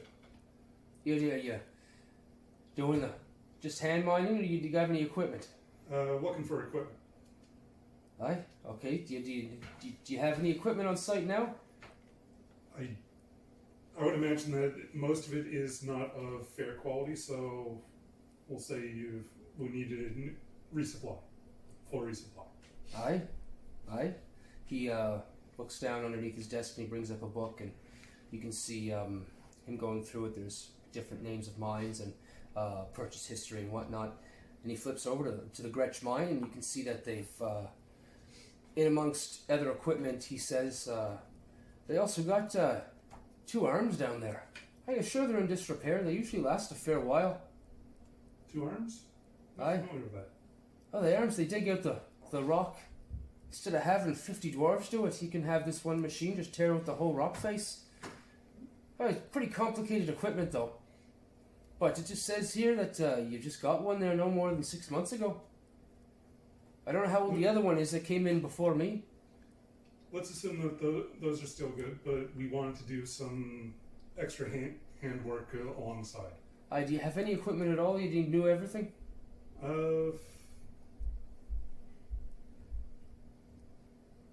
Let's go with it, knew everything. Aye. So you're looking at lanterns, picks, shovels, spare equipment, the whole sort? Aye. He brings out a list, he gives it to you. It seems pretty simple for 300 miners, a tool for each of them plus extra. He quotes you a price of 250 gold. He says, oh, that'll be about 250 gold. Of course, it comes with warranty as well. If it breaks of proper use, of course, you can return it and I'll give you another one. Fair enough. When would we expect delivery? How much you gonna pay? We're looking to have it in 3 days. I would imagine that would take priority over other customers, which would not come free.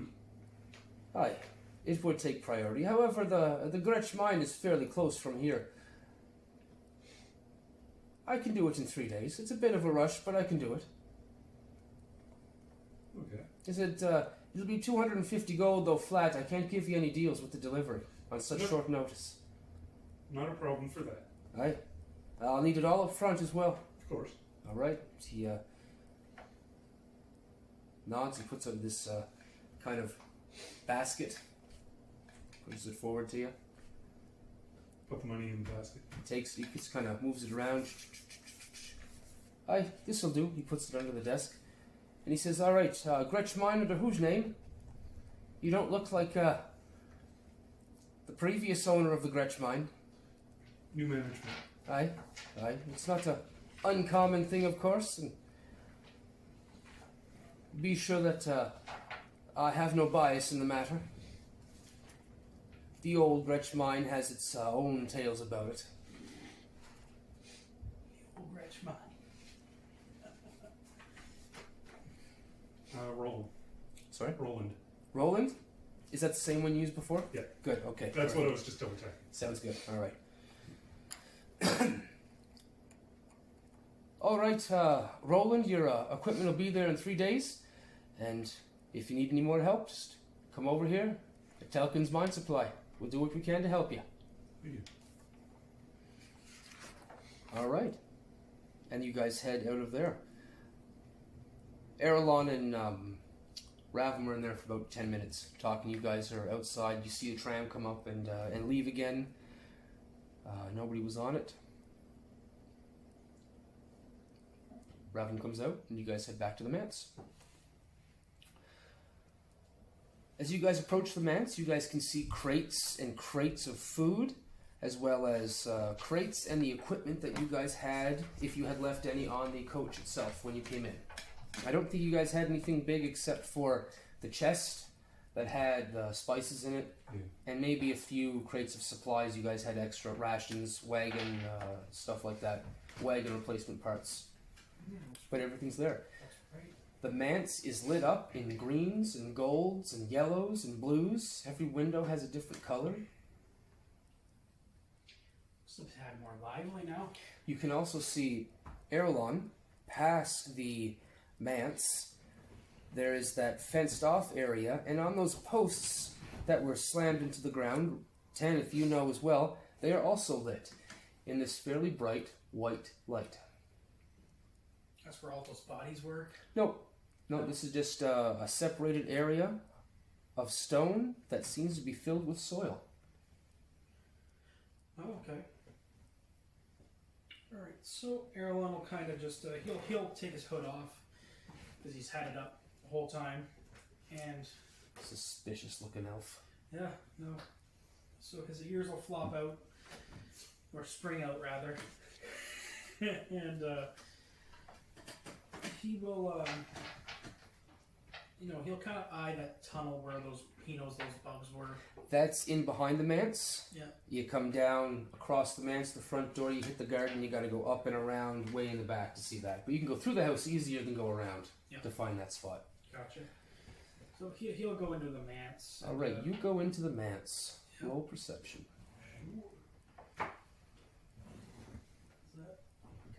Angle 14 on the dice, so that is an 18. You can smell the most wonderful cooking. Beautiful. It's amazing. You can also see Dragonborn. Whole bunch of them. 6 right off the bat. 2 of them are cleaning tables, 1 of them are lighting candles. The other one looks like they're moving linens downstairs to upstairs. 1 of them comes out of the kitchen, goes upstairs. 1 of them comes out of the back, goes into the kitchen. looks around with a little bit of a puzzled look on his face. He's like, is this the same... Is this the wrong house? Are you talking to anybody particular? He's just saying it aloud.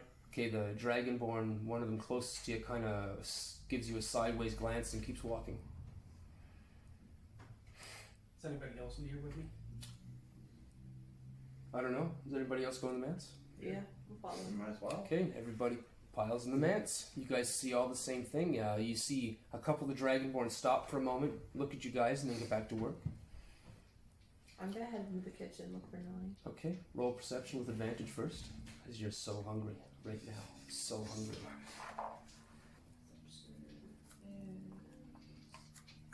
19.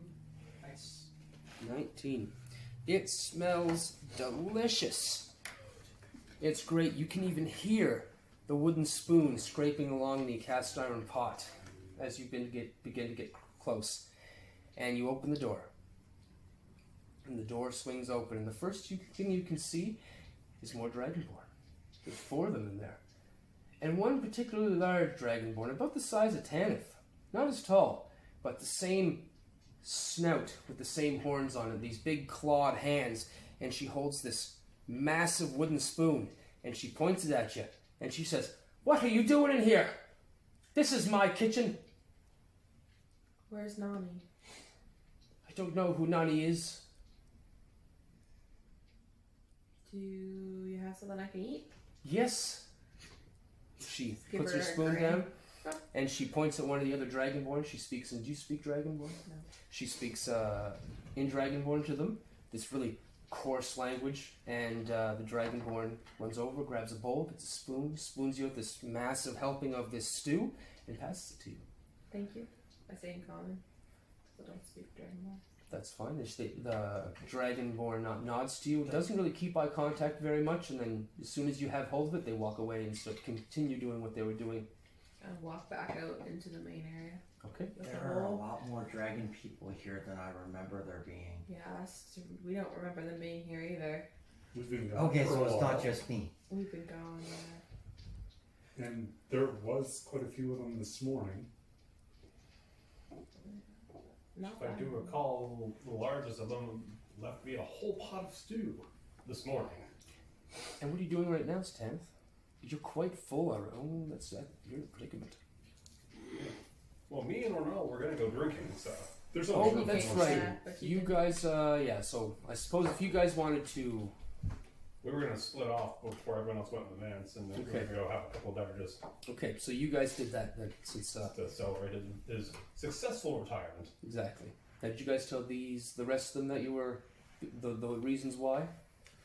Or Presumably, ask yeah. Ornul why he was so dressed up? Anybody? No. No? No? Okay, then you and I figured Tanith... he was off duty and likes to dress in fine clothes as Dress good in. people do. You and Ornul and Tanith go off. You guys stay on the first level and find one of the bars or taverns that Ornul is most famous with, and you guys go there. Ornul tells you all about the rave. All about the rave. Tells you that he well, we got to the very front of the stage, and this one jackass was trying to get in my way, so I broke his fucking arm. You should have been there, Tanith. You should have been there. I kind of wish I was. As the drinks come, you guys continue talking, sharing stories and whatnot. You also notice that as you guys are drinking, the bar kind of faces the outside, so you can see the tooth as it hangs down. You guys can see robed figures walking around, gesturing their hands in places. And when they do that, you can see the lights that are in place along the strip that you're in begin to change color to blues, reds, greens, and yellows. Well, that's fancy. And another one gestures towards the edge of the road, the walk off towards the tooth, and you can see this green vines and trees begin to grow along the side and grow up a little bit. And then another one gestures at them, and these ornaments begin to grow, these red and yellows and greens all up the side. I wish it was that easy. I know, right? Just be like, boom, Christmas. It would be wicked. candlelight. And the rest of you are in the manse right now. In the front entrance, Geillis is there. She just walked out of the kitchen with a massive bowl of food, and it smells delicious. Grinning from ear to ear. You heard a dragonborn speaking in the kitchen. Everybody heard what she said, so anybody who can speak dragonborn understood that. Yep. Get yourself some stew. Judging by that and her grin, Nonny's back. I'm going for food. You go into the kitchen. I'm trying to say something, but she's gone too quick. Yep. So as soon as you open the door, you can see 4 dragonborn women and one large one, about the size of 10 with a wooden spoon, and she points it at you. And she speaks in dragonborn, and she says, "What are you doing here? This is my kitchen. I had expressly told Dhermit that no one was allowed in my kitchen when I'm cooking." I back out of the kitchen. No food for you. About 2 minutes later, the shorter dragonborn women come out with bowls of food and begin passing them out. Nonny's bigger and scalier than I remembered. Before Cereza backed out of the kitchen, Earilon would call out in Dragonborn, "Sorry." You hear a grumble in dragonborn. You're not sure what it was. The door's kind of thick for this one. I believe that's the appropriate translation from Draconic. Exactly.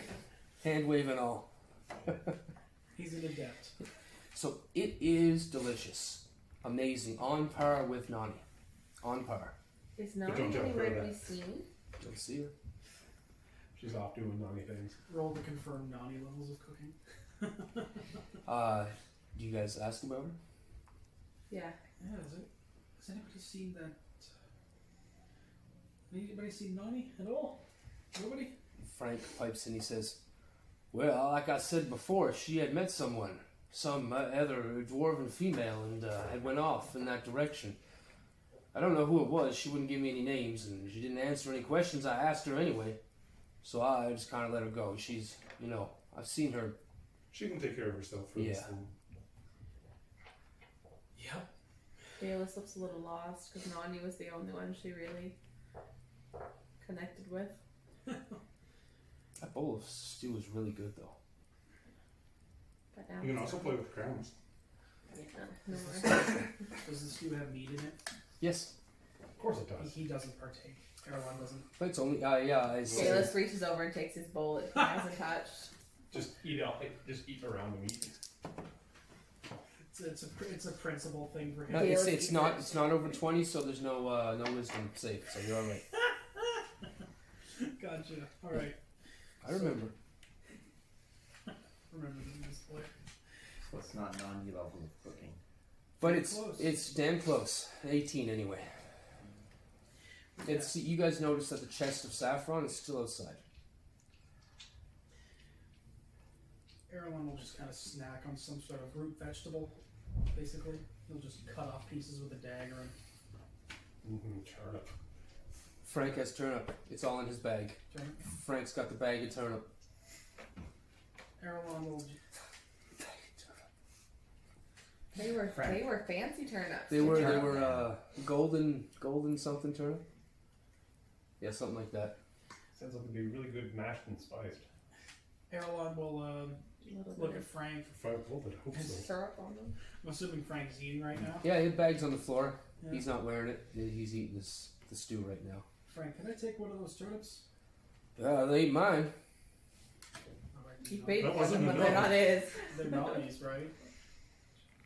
She won't mind. He didn't say no. Well, it's either that or nothing. So he'll take a turnip and he'll, just kind of begrudgingly just brush it off and, start just taking raw slices with the dagger and just popping it in his mouth. It is Either that or delicious. don't. Earthy, tasty. It almost tastes like the soil was iron rich. You can almost have that kind of flavor to it. Doused in the enemies of his blood and the blood of his enemies. The enemies of the blood. I was like, the I enemies of guess that still turnips, kind of like- works, right? The enemies of his blood, yeah. Oh. Earilon will finish that up and he'll just kind of sit cross-legged for a bit before thinking about those bugs again. The bugs. Bugs that nobody else Yeah. saw. Those things Things that that totally don't exist. And The only person who ever saw them. I'm gonna have some stew. we have some stew. Yes, stew was brought out to you, passed to you from the one of the servants. And the night continues on. You guys are in the living room. There's a bit of a fire going, not a big one, just kind of for looks and ambient noise and everything. Frank finishes food and looks at it and says, "Well, I'm going to bed. I'll see y'all later." I'm coming with you. Yes. Hey, Nonny's not here, right? No nanny running around. So he goes up the stairs and out of sight. You guys are down there. A few of the Dragonborn women now are starting to disappear one by one. Seems like their tasks are finished. The hours of the day is beginning to grow late. What time would it be? All the way back, I'm going to say it's like 9:30. Yeah. Well, the It was a kids are probably in huge bed. day. Were they spotted anywhere? I'm gonna go upstairs and look for the kids. Okay, you go upstairs. You get up to the second floor. I think it was the second floor, and you knock on the kids' doors, and they answer. They're in the non-bird room. Okay. Yep, they're there. Just checking on them. They have food, and their empty bowls are sitting at the end of the table. They seem to be in. Okay, one of the servants is in there. It seems to be dressed more like a nanny, as opposed to the other ones were dressed more like servants. Yeah. You can see a clear difference in this one. And this one is folding clothes and What doing happened those to kind the of things. one Yeah, Nonny Penny. sucker punched? Penier? Yeah. You don't see her. You don't see her. I asked the boys where Penny went. If they know. Gretch. The one that can speak. I think it's Grell. I think Gretch is the Grell. one who had the Yeah, Gretch was off. Trell Yep. was the one. Trell? Trell. Trell, sorry, good. Trell, thank you. Trell kind of takes his mind away from the book that he was reading and he says, Penier, she's been removed. She didn't take well to what had happened and they've provided somebody else. I see. Well, you're all right then, the two of you. You okay? Looks right nice, quite fine. We have a full staff again. The Mance will be back in operation in a few days, and all thanks to Dhermit. Ah, Dhermit, you say? Yeah, he made this all possible. He had the connection so we could get restarted, and he says in 3 or 4 days we should have some people here working the mine again, making money for the sons of Gretch. For the sons of Gretch. She just nods her head and closes her door and goes back down the hall. Downstairs, or Yeah, she's gonna go grab Earilon. She wants to have a chat with him. okay. You see Earilon meditating right now. He's just She just goes over and taps him on the shoulder. right as her finger is just about to touch his shoulder, he just puts a hand up. Yes. I have something I want you to look at. Okay. It's gonna be a wild night. He'll get to his feet No. and he'll get to his feet and cross his arms. What would this be? Well, not here with all the others. We'll go upstairs. We're a little more private. Pass that bowl. Earilon raises Pass that bowl. Earilon raises a brow. And he's like, okay, sure. He'll I need an adult. I am an adult. So he follows Up the stairs. So Geillis finds a room and just walks in, ushers him in, and closes the door. And Empty room. What? Empty room. An empty room. Yeah, it seems empty. Like there's nobody else in there. I mean. Yeah, nobody's in there. And she pulls the flowers out of her pocket. And she says, "Do you know what these are?" Those? You brought me here to look at flowers? What did you think I brought you here for? I don't know. What do you think I think? Earilon, roll perception with disadvantage. So that's either a 14 or no. So no, It's a 2 Yeah. on the dice. You don't know them. never seen them before in your life. So, I've never seen those before. I'm not familiar with those at all. In any way, shape, or form. I found them outside. outside. Yeah, I went up these stairs and ended up in this field. Are you sure you weren't hallucinating? I mean, it's quite possible, but there was another man there, and he was picking these from a tree, and there was snow on the ground. Let me take a closer look at those. Now, Earilon's background is as herbologist. I know. Yeah. I don't know that. I just know that he's an elf. Yeah. Oh, you know Well, elf his things. Elf. family. Do the elfing. His name was Armanel, by the way, the dwarf that you met in the glade. He was a dwarf. Armanel, yeah. He gestures to one of the flowers for Geillis to put in his hand. He gently puts one in his hand. He takes a closer look at it. It's not really a whole flower. Yeah. Maybe a quarter of it's there. It's been crunched and broken. It's In my pocket. in her pocket. Oh, whatever it is, he certainly did a number on it by traveling so far. What he's going to do is he's going to take, like, is it a petaled flower or is it more like a cone kind of deal? No, more like a hard. I said it was just at the point of ripe. It's like a leaf, but it's such a fine leaf. It's almost like a feather. Okay, so he'll take one of the tips of the feathers and he'll roll it back and roll it between his fingers, then smell. Oh, of course. That's what I'm waiting for you to do. Roll perception. Oh, sorry. This is investigation. My apologies, but not at disadvantage this time. 17. 17. You smell it rolling. And a burst of smell. You've smelled that before. Smell it You again. smelled smells before? You smelled smells before. And no smell like this smell. It's a smelly smell. It's a smelly, smelly smell. You pull it away and you reach in your pocket and you get your brew. Gold leaf. Give it up, you that. There's a similarity here. This is very similar plant. You're not sure if it's the same. 17 wasn't quite good enough, but there's similarities to these plants. Yours is green, heavy, verdant green, where this one's very colorful with pink and whites and purples. This seems to be some, as far as I can tell, he's holding up kind of like an open pouch of his own family's tea that's rather weathered. And this flower, after expressing its oils, he kind of says, well, it seems to be some sort of thing one would use to infuse into a brew or something like that.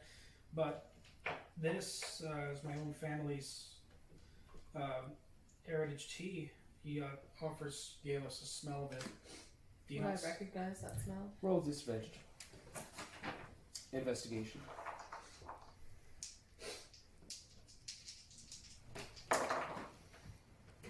Five. No. Quite. You're not even sure they're actually the same. You're not sure. My sense of smells a little off. It's because you're not a wolf right now. Yeah, that's true. So, no, they're very similar, but they could possibly be in the same family of plant. I'm not quite sure, but I would assume one would be able to brew something quite nice with this flower. That's all that I can really ascertain of this right now. He hands it back to Geillis. Stuffs it in her pocket. You can hear it crush and Well, I'm gonna be a little more gentle because I was up with my plants at one point. So I was just going with the motion. Yeah, she just kind of. It's hard not to break them. They're so delicate. Like you broke it off and it was almost like a snap. You know, almost like the leaf was just so brittle that it almost snapped right off. Infuse that into some just boiled water, I would say, soon, before it loses its freshness, totally. And keep it in a vial or a bottle. That's what I would say. Well, with Nonny not running the kitchen, that might be a little hard to attain, but. You would notice in every room there's a small area with tea and a setup like that. This is a very lavish place to live. Now you would say you have been up to the 4th level. Tanith, you have been all the way up and all the way down. You would maybe recognize this place on scale with someone in like the 3rd or 4th district. So it looks like a very lavish place, but you definitely seen places that are just a mansion compared to a manse. Yeah. But this place, the Gretches, Must have been fairly well off. Now, they own a mine, of course, and, without consideration, but from the places inside, like they would have a bidet, walk-in closet for all those rooms, all that stuff. While I have Earilon, Actual glass in the windows. Yeah. Or not Chris. just Yeah. open space. While I have Makes him, a lot. since he's an elf, I'm gonna ask him if he knows anything of any stories about elven children being snatched from their homes. I'll roll history for that, possibly. Would I have advantage or Regular history. regular history? Yeah. Oh well, love the rolls tonight. That is a whopping 12. Whopping 12. There's been a story or two. Definitely one particular story in Brellian history of there was a family of royalty, and they had 3 children, 2 daughters and a son, and they were all abducted. All of them, all 3 of the children. The family was massacred. There was nobody left in that particular bloodline to extend it anymore. So there was a father, a daughter, and a son. The 3 children? Yeah. There was 2 males and 1 female. And you're not sure how many other members of the family were there, but the rest of them were slaughtered. That goes the story. As far as I recall, there was, in Brellian history, there was a family of with 2 male children and a female that they got abducted, and their family was brutally slaughtered after the fact, but I can't recall too much else apart from that in terms of children being abducted. Why do you ask? Just curious. There's a story my husband used to tell from many, many years ago about raids in our village. Everyone just thought it was a story told to children when they were naughty, keep them in line, but it seems it happened again.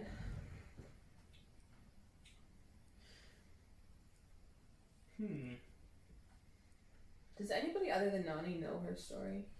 I don't think so. I don't think it was widely told. Not as far Not as really. I know. There's just people that have hints of certain parts of it, not enough to paint any picture. And I had told Frank. Frank knows that they're, remember, because we were in the kitchen playing cards, Yeah. and I had said about, I think Frank's got a bit of an inside track. yeah. Yeah. Frank's Especially got Nonny's there too, so whatever you're telling Nonny, I'm sure Nonny's telling Frank. Yeah. Well, She's not a very secretive girl. I don't tell Nonny. Not many in this group. Earilon's kind of eyeing Geillis at the moment, just kind of curiously, and seeing as she asked him about that, and the fact that she said her husband used to, he kind of raises a brow and says, "Your husband? Did you leave him, or what? What happened?" Are you single? She's gonna pick up husband number 2 on this trip. Only number 2? Elves live for a long time. But you're a high elf and I'm a wood elf. But you're also disgraced, so don't be. He believes he's a high elf. He still thinks he's up there, yeah. My husband was killed. I see. At the when our village was raided, and my daughter was taken at the same time. It's a shame. Wish I had more information for you, but I sadly don't. Well then, perhaps you can help me. In what way? Well, I still need to find her. When this snow melts and we get out of this godforsaken hole in the ground, that will be my goal. To try to find some sort of scrap of information about which way to go. Well, the best place to go would more than likely be Brel, whereas they are more in attunement with the stories over there, and if anybody knows anything, the elven people in that society, from my homeland and yours, I'm assuming, are you from Brel? From Or lowbrow. you're from Lowbrow. Oh, okay, I see. Yes, my ears don't point quite as high as yours do. He flicks his own ear. Subtle burn. No, You have connections then to get us into Brow? no, not anymore. Not after what my father did. Your father? Well, like who? Rather, who my father did. Do tell. He, you see, in High Elven society in Brel, there's a distinct aversion to laying with those of other races, and he just kind of nods. I see. That dishonored our family and forever cast us astray into the world, lest we be killed or put to trial. So we decided to leave. Makes sense. And Earilon just kind of breathes in just sharply and says, "Is there anything else you need of me, or shall I go back to my meditation?" I think that's all. But thank you for your help, and you'll keep this quiet about these flowers. The picker harvester told me that they were kind of a secret. Yeah, brew it into a tea as soon as possible and put it into a vial. That way the liquid is indistinguishable from anything else. Thank you. I let him go. Earilon will go out and kind of scratch his head on the way down. And so it's awkward story time. Good. That was perfect. So, you guys are down there. If you head upstairs before Earilon comes down, they were up there for maybe half an hour, chit-chatting. Cereza and Ravim.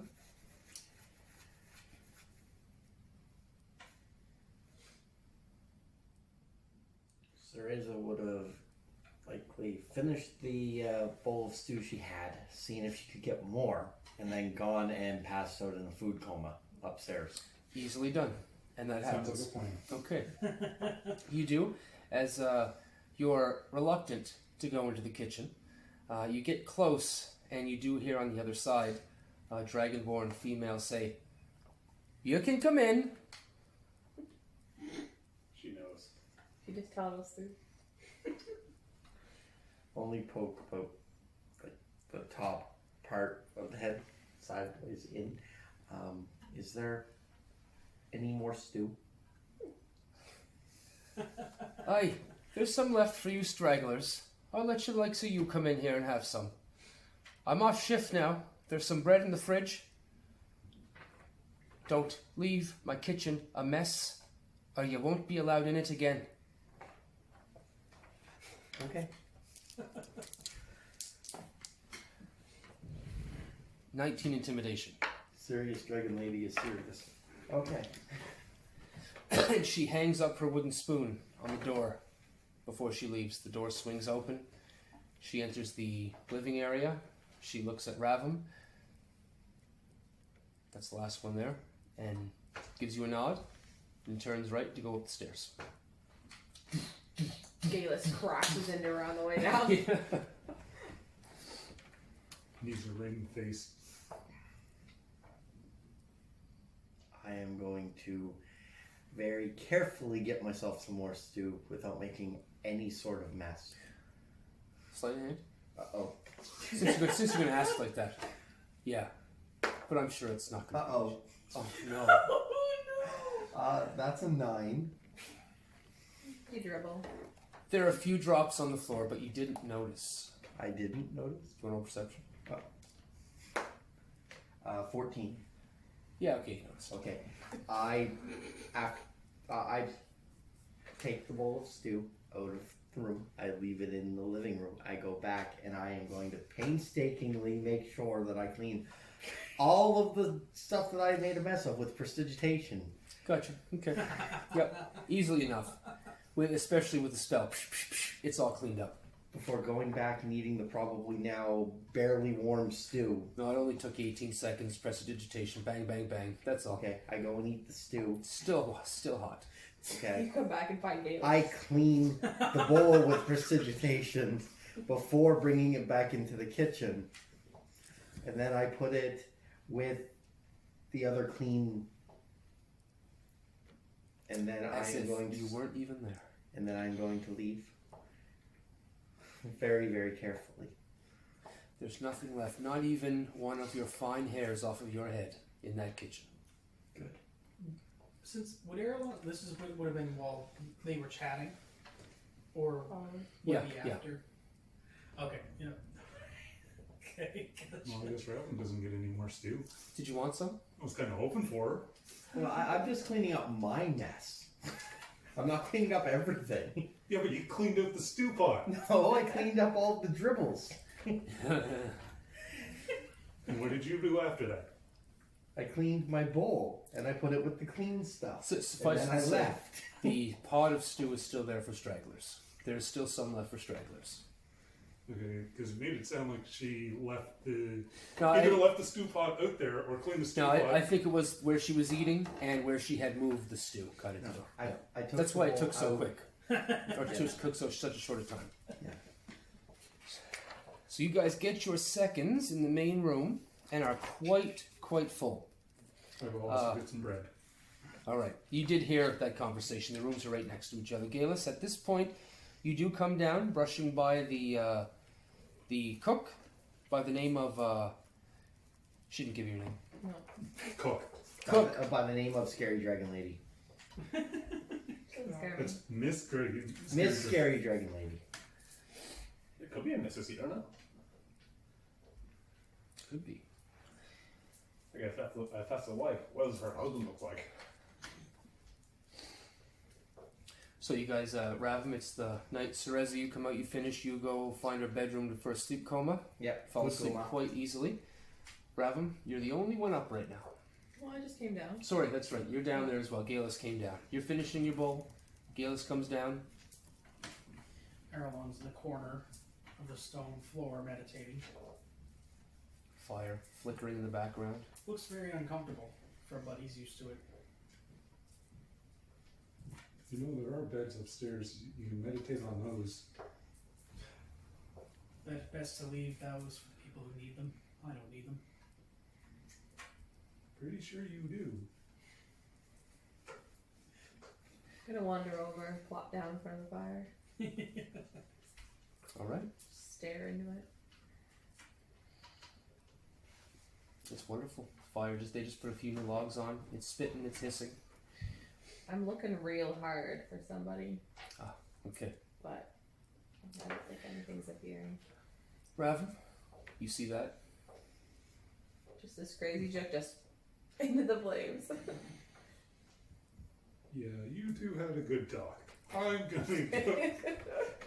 Awkward. Yeah, I'm gonna clean my bowl basically the same way she did, and I'm gonna go to bed. Okay, sounds good. It's been a long day. No problem. You go upstairs to the very top two rooms. The one room to your left is closed, and the one room to your right-hand side is open, if you left it open when you left last time.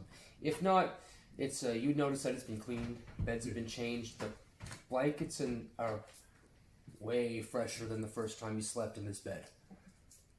You can even smell the freshness off them. Well, no telling how long those sheets have been on there. Couple months anyway, Yeah. probably. But yeah, you're Couple there. weeks, couple months, something like that. The door across from you is closed, presumably where Dhermit may or may not be. Yeah, And you can stay there for the night. gotcha. And you take rest. Geillis, you're downstairs by the fire. You sitting there and waiting. Every now and then, one of the servants come by and put another piece on the fire, get it going, but you don't see or sense anything. But it's hours that go by.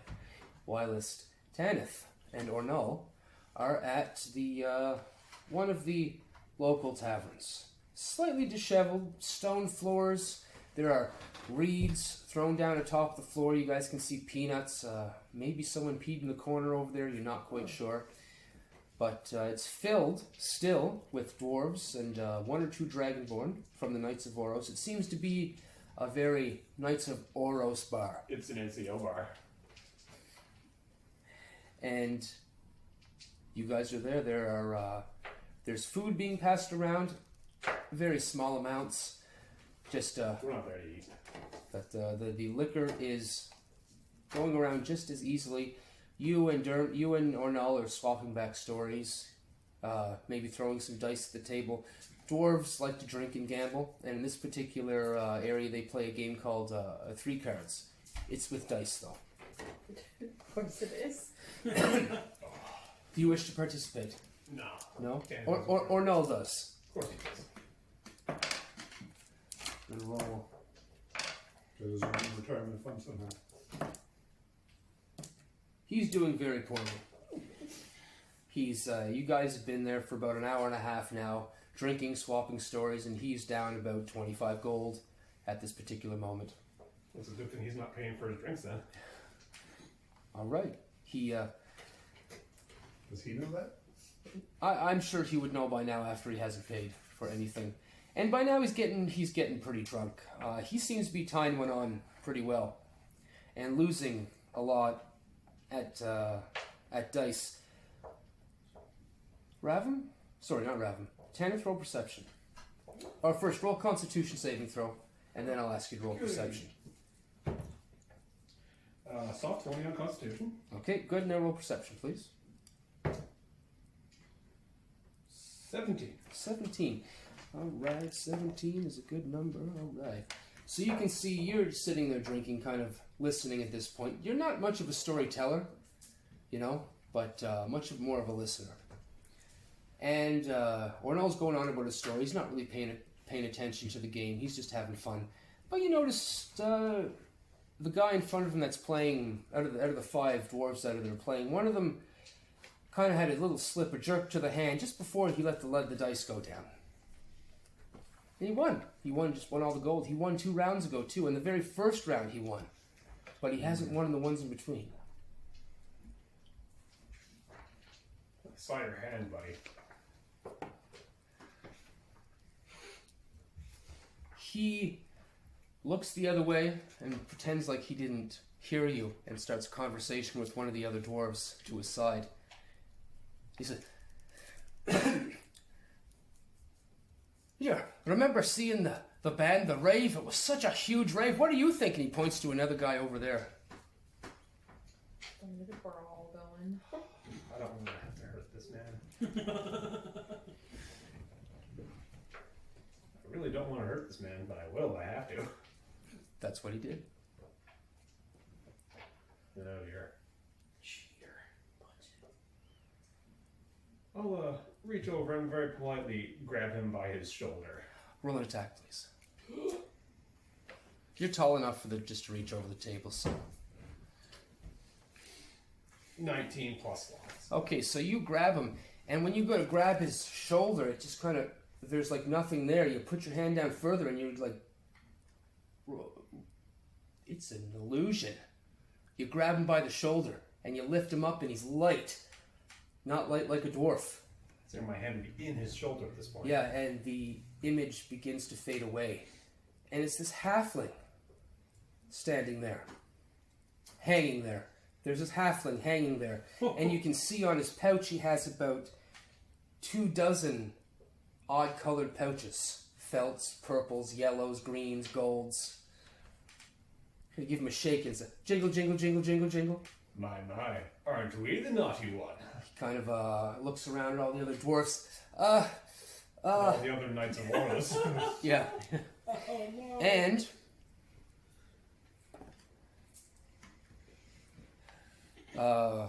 roll an athletics for me, please. 9. 9.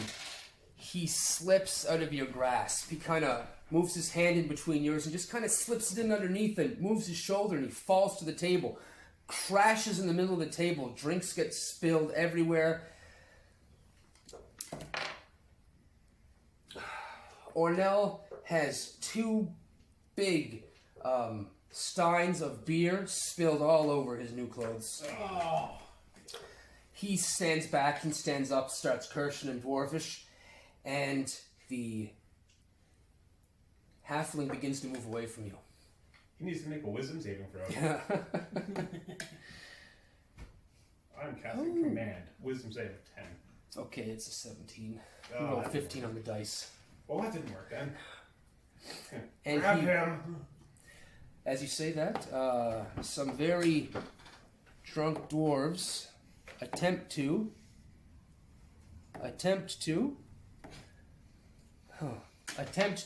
as he slips right under the grasps of these telegraphing dwarves as they try and grab him over the table. He slips and he slips under the table out of sight. I'll go after him. If I can. Eat the table. Yeah, you can say that. You lift the table? Yeah. Okay, athletics, please. It's this stone table. 18. 18, and you lift it. Doesn't really get off the ground, but you lift it enough so it anchors itself on the other side, and as it does, you can hear this childlike scream as you can see this tiny foot underneath the edge of the table. And as you walk around the other side, you can see this halfling grabbing at his foot, crying out in pain as it looks completely shattered. Oh. Well, did we learn something tonight? He's just crying. He's in pain. He looks fairly young. Oh, yeah, McCon said so in pain. Yeah, he's in agonizing pain right now. Delicious. I'll pick the table up off of his leg, and after I've secured his hands and tied So you his pick the legs- table up. As you go to try and grab him to grapple him again, he reaches for one of the bags and he kind of smashes it on his chest. And in this haze of blue and gray smoke, poof, you can see 30 feet away outside the bar, he appears again on one leg and begins to hop away. I'll go after him. You catch up to him easily. Yes. And as he's going, he hops and hops and then kind of stumbles and falls to the ground, grasping his ankle again. He says, no, what are you going to do to me? And Well, your leg is broken. Hopefully this taught you something to don't steal from us. And I will... roll. I'm going to pick him up by his shoulder again. Yeah, he's not moving. He seems to be pretty terrified.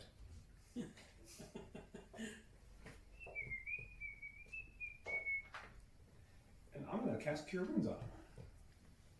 Okay. You a battle or a player? I'm a paladin. I was gonna say, healing hand with a slap. It's true. Yeah, Cure Wounds with a slap. It's a classic one. Just pick him up with one hand and slap him with the other one, and he gets a D8 back, and he gets 6 health points. Okay, that's enough. 6 hit points is enough. You can hear the reassembling of the bones in his ankle, the crackling and the twisting and the Just final. handed to me. And he yelps in pain for a moment and then moves his ankle and he looks up and he says, "Why? Why?" And I swore an oath to defend the good people of this world. That includes thieving little halflings. Have we learned something today?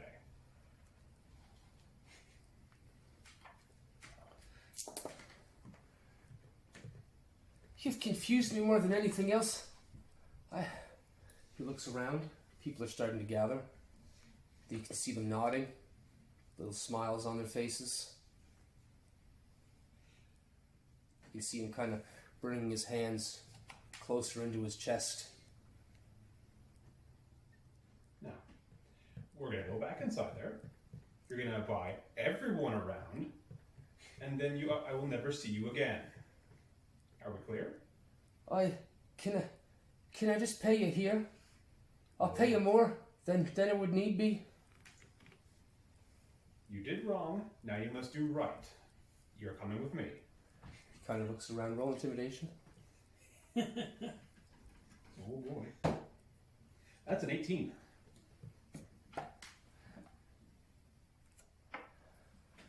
He stands up, kind of testing out his I'm ankle. still holding. Oh, you lifted him up. That's right. Okay, yeah, He's yeah. not carrying him. Swings his feet. And he looks around and says, "I suppose I have no choice." No, you don't. Let's go. You take him in the bar. Let's say there's 48 people in the bar. He buys a drink for all of them. Good. He says, "Is that all? Is that enough? You have my most deepest sympathies for the trouble I've caused you. Can I go now?" You can. Okay, he's trying As to. long as I never see you again. And then I will let him go. I promise, and he does that, and he waves his hands around. He turns into a dwarf, and he runs Good. As fast as a dwarf could run. I faster. like how you didn't make him give back the money he took. No, I made him spend all his money. Roll perception. Jingles away. Oh, 4. Yeah, you thought you took all his money. See, I spend a lot of his money. did you? Presumably. Presumably, you think you did a really good job, Tanith. Nail on the head, man. Hey, Nail everyone on in the the bar head. got free drinks. I'm not going to go in. I was there to drink, not punish halflings. And there are now 48 very happy Knights of the Oros. And they cheer Tanith on because of this wonderful, wonderful bout of entertainment that they received. They thought it was going to get a lot worse. They thought they were going to see some blood, maybe a lost hand or something. That's what he was kind of expecting. At least a good beating. He got off easy. Yeah. You guys get back to the table. A couple of people clap you on the back for showing such mercy. Exactly. It's a rarity. They should probably see my new badge of rank. It's like I'm an officer Here- now. I gotta do a good rank. In the bar, Yeah. gloves are kind of off with the Knights of Oros. Yeah. They're a unit. They're definitely all for one, but they're kind of ragtag when it gets to the bar. Yeah, it's a Brothers on the battlefields. free for all. Yeah, you got it exactly.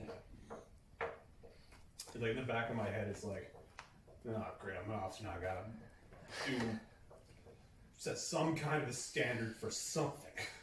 A little got less really bloodshed. Good example. Less murderous, more benevolent. And it was benevolent on both sides. I can imagine the dwarf running away with 11 pouches of whatever on his belt, all different colors still. It's awesome. That's great. It makes for great story down the line. So you guys party and drink and enjoy a wonderful celebration of Dhermit's retirement. He doesn't even care that he smells like beer on the outside because he drank so much beer on the inside. He's a very content dwarf. About 6 to 7 hours later, Geillis, Ornul and Tanith burst in the front door.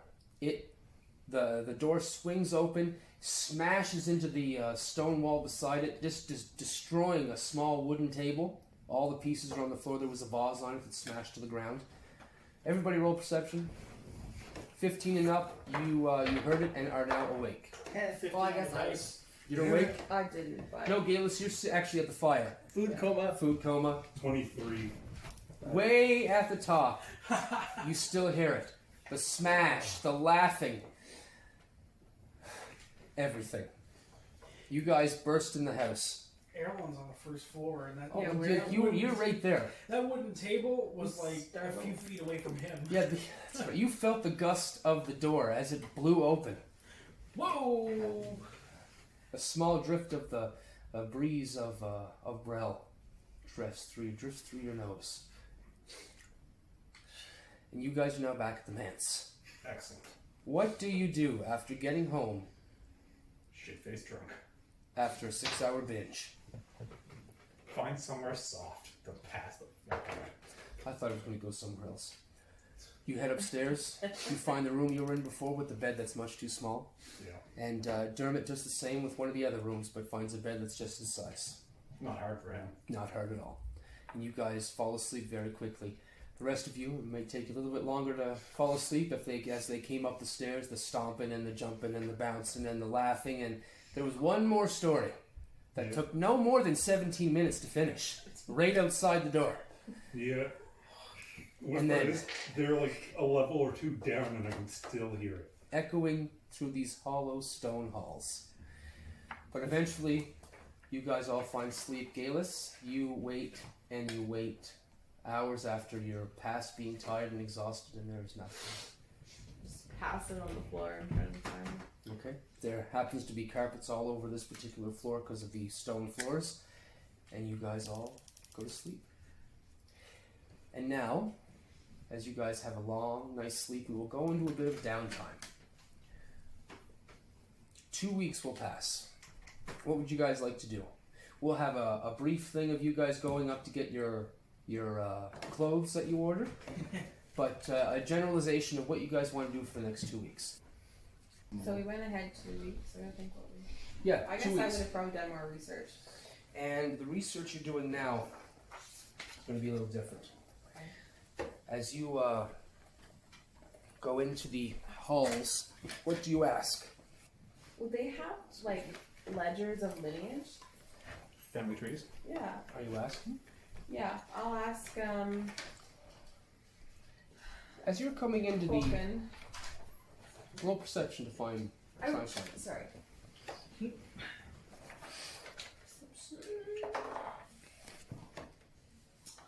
Let's see. 21. 21. Yeah, you easily track down Quelkin in the same kind of area that he was in. You walk up behind him and he turns around, the dwarf, and he says, "Hi, welcome back, Geillis. Did you find what you were looking for with Agris?" I found a little. I'm wondering if you have elven lineage, like family trees. Of course, we keep most of that information in the books. It's very, very common. Follow me. Okay. He heads down to one of the lower sections, and you can see books on elven lineage of Brel, and also some lineage in other locations, but mainly you're looking for Brel. There are elves from other areas, but these ones are what you're looking for. You begin taking them down and reading them. I think I'm gonna look for Grantil and see where All right. that name appears. Okay, so I'll get you to roll an investigation first. Investigation. Yep. If you want, this can be among the records. Go in with that. No. That's okay. Gotcha. The walking sticks. It's even is a collection of 5 different So you symbols, are each looking. one founded by dragon. And looking. The most of the day goes by, and you find nothing. Nothing. You head back to the manse. You sleep, and you come back. It takes about 2 weeks. It takes about a week before you go through this entire thing, and at the end of it, you realize that maybe it's just not going back far enough. Or maybe it's not the right name. Or maybe it's not the right name. But you definitely get the sense that a lot of these records are somewhat new in elven longevity. So they probably just don't have it here. Or there's something older you need to go to, perhaps. Okay. So I'll ask, what was his name? His The name second was, guy? well, this guy, Quelkin's not with you today. No. Today you've been directed to Ulan. Mm-hmm. Ulan Thalman. He is a high elf. Look beside you. She's going to guard you. I will ask him if he has any older books. Even back maybe, well, I'll just live forever, so 500 plus years. That wouldn't give you many generations though, would it? You probably want something like 4 digits. Okay. I'll say maybe like 10 or 12 generations back. Ulan, not so old in human years, but old enough to be considered senior he has his hands clasped inside the sleeves of his robe, and he says, the older bloodlines aren't kept here. The books are so old that upon existence with air, they tend to diminish right before your eyes. The older books, we call them he kind of holds on the word for a moment. Roll persuasion.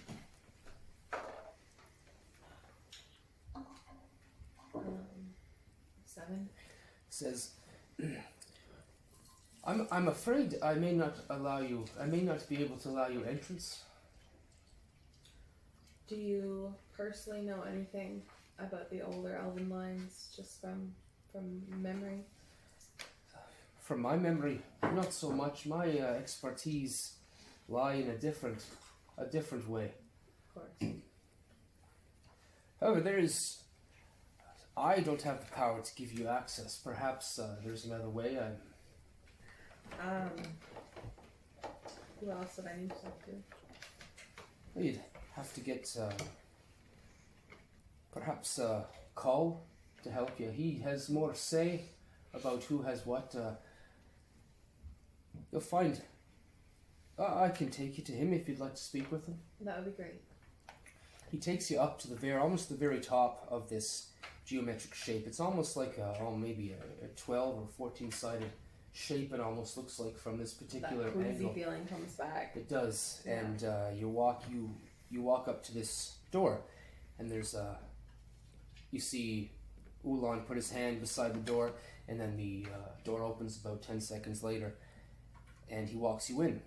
There is a human sitting on a stool, painting.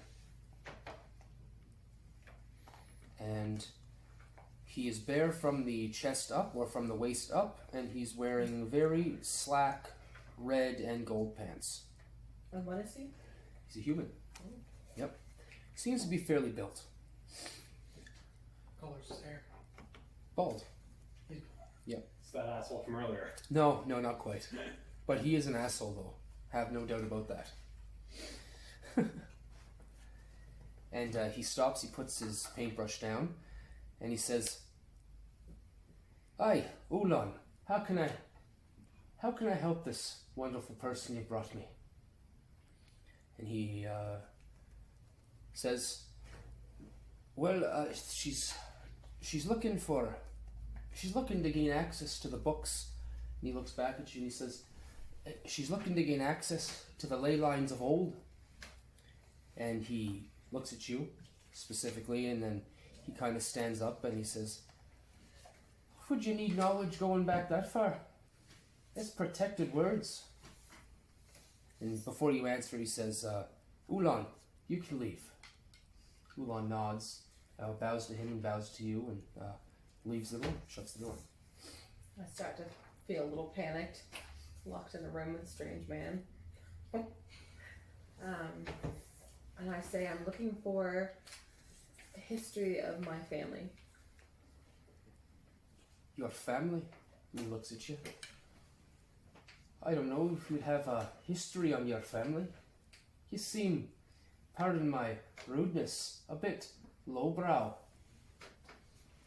I am, but I have suspicions that perhaps further back my family was not so low. "Aye, I see. Well, what can you bring me? What can you show me that would shed any light on this for me? Do you have to look at it as my point of view? I don't know who you are. Those books are protected. It's very dangerous to let anybody touch them. If they were to get destroyed, that knowledge could be gone forever." What would persuade you? He looks you up and down and he says, "Do you have any magical tendencies? Yes. What do you do? I need to know more about you before I can let anybody through those doors." I can do some magic. some magic. Yeah. I know many who can do some magic. Magic ranges from your simple cleaning of a bowl to manipulating the world around you to your will, to striking someone from existence at the mere word. What do you do? And in that moment, I step back and kind of shake from head to toe, and then I'm instantly a wolf. And he says, you see his eyes grow wide, and he says, wait, right there, hold that. As a wolf? And he runs over to his painting, rips the page off, or rips the canvas off and puts a new one on, and he says, don't move, So I don't just move. sit. Just sit on my hind. And he spends the next 6 to 8 hours drawing you. Because I have 6 to 8 hours to wait. Yes. That's naturally I'm- According to him, you do. I'm savoring my wolf form though. It's been a while. Savoring the smells, the heightened senses. Just kind of basking in being a wild animal again. So every now and then Clothes. he says, look the other way, the other way. Do that thing with your ears. Yeah, that thing. And continues I just drawing. like Perks them forward. so you gotta have that perfectly conical one ear, and the other one's got a little bit of droop to it. And then after that, you're exhausted. Roll a Constitution saving throw for keeping incredibly still. In wolf form. In for wolf that form. long. 5. You are exhausted. At the Yeah. end of it, you can see him. He's moving it. Looks at you one more time. So one more mark, and he goes, perfect, perfect. He stands back, puts his hands at his side, and looks at it. He turns the easel to you, and it's beautiful. 22. So I mean, it's he captured all the black, gray, and white hues that are within your coat, and you've never seen yourself before. You're beautiful as a wolf form. Oh wow. So I easily drop back into my elf form. And kind of I'm still sitting on the ground because I'm exhausted now. Yeah. And I say to him, will that suffice? No. Come back tomorrow, he says. You seem tired. You think?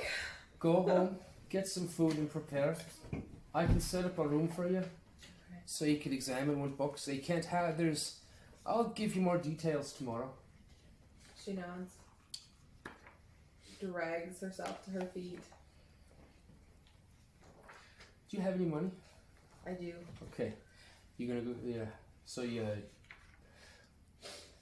for the day up, it was 2 things. So just a little bit of coinage. Okay, they got you that time. They got me that They time. got you that time. Oh, and that time too. So 16 silver for that day to go up there. Gold and a half. Okay. That's how they trap you. That's right. It's free to get in. You gotta pay to leave. No, you got to pay to get in. So you get to go up, you got to But pay. it's free to get down. Free to leave. Yeah.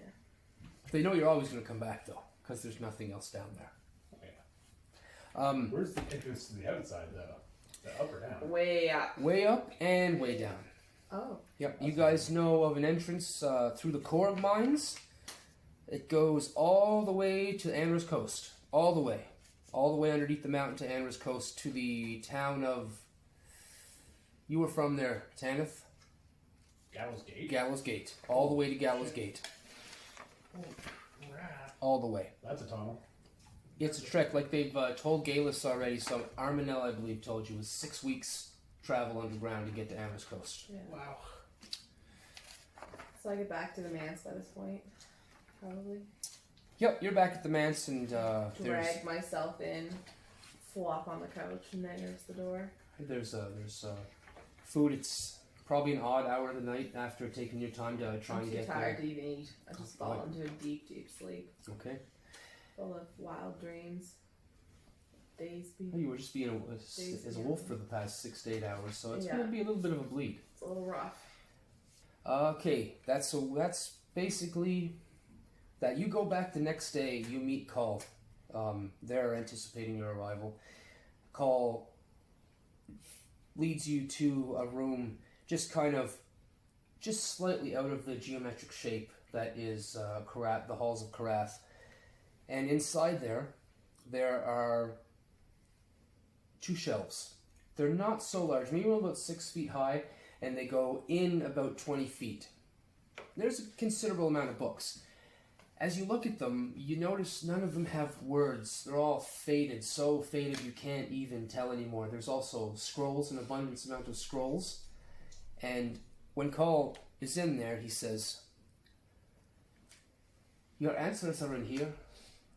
Somewhere in here. The books, they cannot leave. If they leave, they'll deteriorate. You can only look at them in here. She nods. And you have free coming and going. No books must leave. If you leave with the book, it is not myself or the followers of Corath that will come for you. It's the law. And they'll come hard and they'll come fast. I understand. So fair warning, if you're tricking me and pulling one over my eyes, it's not me you have to worry about." She nods. I understand. And he gestures out his hands and he says, "The ley lines of old are yours to ponder." What language are they written in? Okay. Because that could be problematic. Well, hopefully most of the information Hopefully. you have is written by elves. Elven history would be written by elves, yeah. And you begin. I'll get you to roll an investigation check, please. Oh, that's not a stone star. 11. Okay. See, it's a good number because I can just say like 3 weeks, right? So I'm That's there why for 3 I like middling numbers. You're there for 3 weeks, pouring over these books. 2 books this day, 1 book this day, this smaller book, this larger tome. Some of the books are written in all different kinds of languages, but you can basically start with the elven ones first, and you're going through. And most of it is history, but not the history you're looking for. There's history of the war, way back when the gods were fighting, how the gods waged war with men or with races, throwing elves versus dwarves, humans versus elves. It was pretty brutal. A lot of elven bloodlines died and were snuffed out altogether. Very bad time for the elves. If you want, Earilon might be able to help you investigate too if you wanted him to come along one day out of the blue. But it's entirely your choice. Yeah. All it takes is a question to him, and it might be a little bit of maneuvering in there, but I don't think it's going to, but you don't know. But absolutely. Yeah. It's an option. But we're going to switch over for now. That first 3 weeks, though, maybe the first 2 weeks is just you. Just going through books after books after books. And I'm realizing I'm not going to find this on my own. Maybe not. Maybe. Okay. The rest of you, let's go to Earilon. Aside from helping out Geillis, did you have any plans for 2 weeks to 3 weeks downtime? He just wanted to see if he could go back to the college and, poke and prod a couple people, see if anybody's able to tell him anything about the hurdy-gurdy. Okay. Anything more. So I think that's something you and Cereza can do together. Yep. You guys are both going there. Maybe, perhaps, if you're going to the college to... I don't see why not. Okay. So we have that downtime for Ravim. So the first day after we get back, I was going to do the report with the Dhermit on our shopping trip. Craft a scroll of iced knife. Okay. Let's do the Dhermit thing first. Okay. Yeah. You wake up that particular morning and open your door, and Dhermit's door is opened. You can see that he has a small table in there set up, and he is eating his breakfast. I knock on his door. The door's open, you knock on the door, he looks at you and he says, "Ah, Ravim, come in, join me." I go in. He gestures to a stool. Pull the stool up. Move the stool over. Before I sit down, I put the bag of money on his table. Just moves it off to the side where his ledger is. And he says, "I trust you got all the men, supplies, everything we need?" I believe so. Found some additional information that might be useful. I'm not overly familiar with the mining operations, but apparently there's two things called the errands. One is about 6 months and one's quite a bit older, but they would do significant more mining than men with the picks. I am aware. I'm aware of their technology down here. They have quite efficient. I don't know the condition of it, though. I haven't been down there myself, and I won't go until there's more of a group. Yeah. As I said, the mine currently has 2, so that's potential. There's, given the full list of equipment supposed to be delivered in about 3 days. The help's supposed to arrive 3 or 4 days. He gets that document and he says, "Oi, the cost of help has gone up since the last time I've been through." Nods his head and he files all the pages in his ledger. Anything else you need to pass along? Can't think of anything off the top of my head. Alright, then, well, if you have any more questions, I'll need you to man the operation here. I have other business. I can't be meddling with commoners and miners. I'll leave that up to the likes of you and your group that you've had here. You seem to work well enough together. When Nonny returns, tell her she's cooking for the 300 down in mine number 3. My number 3. Mine number 3. Oh, That's not gonna go well. No. I'll see what I can do. I make no promises. Well, it's not Nietzsche you'll have to be dealing with. It's that overgrown dragonborn woman you've seen.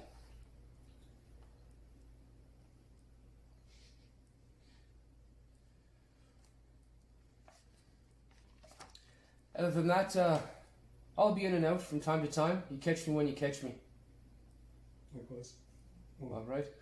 And if there's anything I need to leave you, you can find it here in this room. He gestures to the bedside table. Check in there if I leave any notes or information for you. And for me, likewise, when I return. Okay. Secret messages. Ooh, spicy. And he gestures to the wall where there seems to be a small cauldron of food just for him. But there seems to be a small plate and set up of food for him. And he says, "Help yourself if you're hungry." I'll help myself from his share. Okay. You guys sit there, have some food. He tries to make some chit-chat with you about what you guys have been doing in the city. Nothing too business related. Just kind of like just got some new clothes, minor shopping. And how was it running around with all them? Are you able to rein them in when you need to? No. Some easier than others, maybe? Aye. Well, it's the best I can hope for, I guess. And you guys continue on having your polite conversation over some food. Tanith. Downtime, what are you going to do?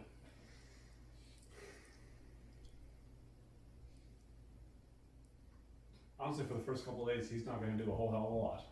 Okay. But then he's going to...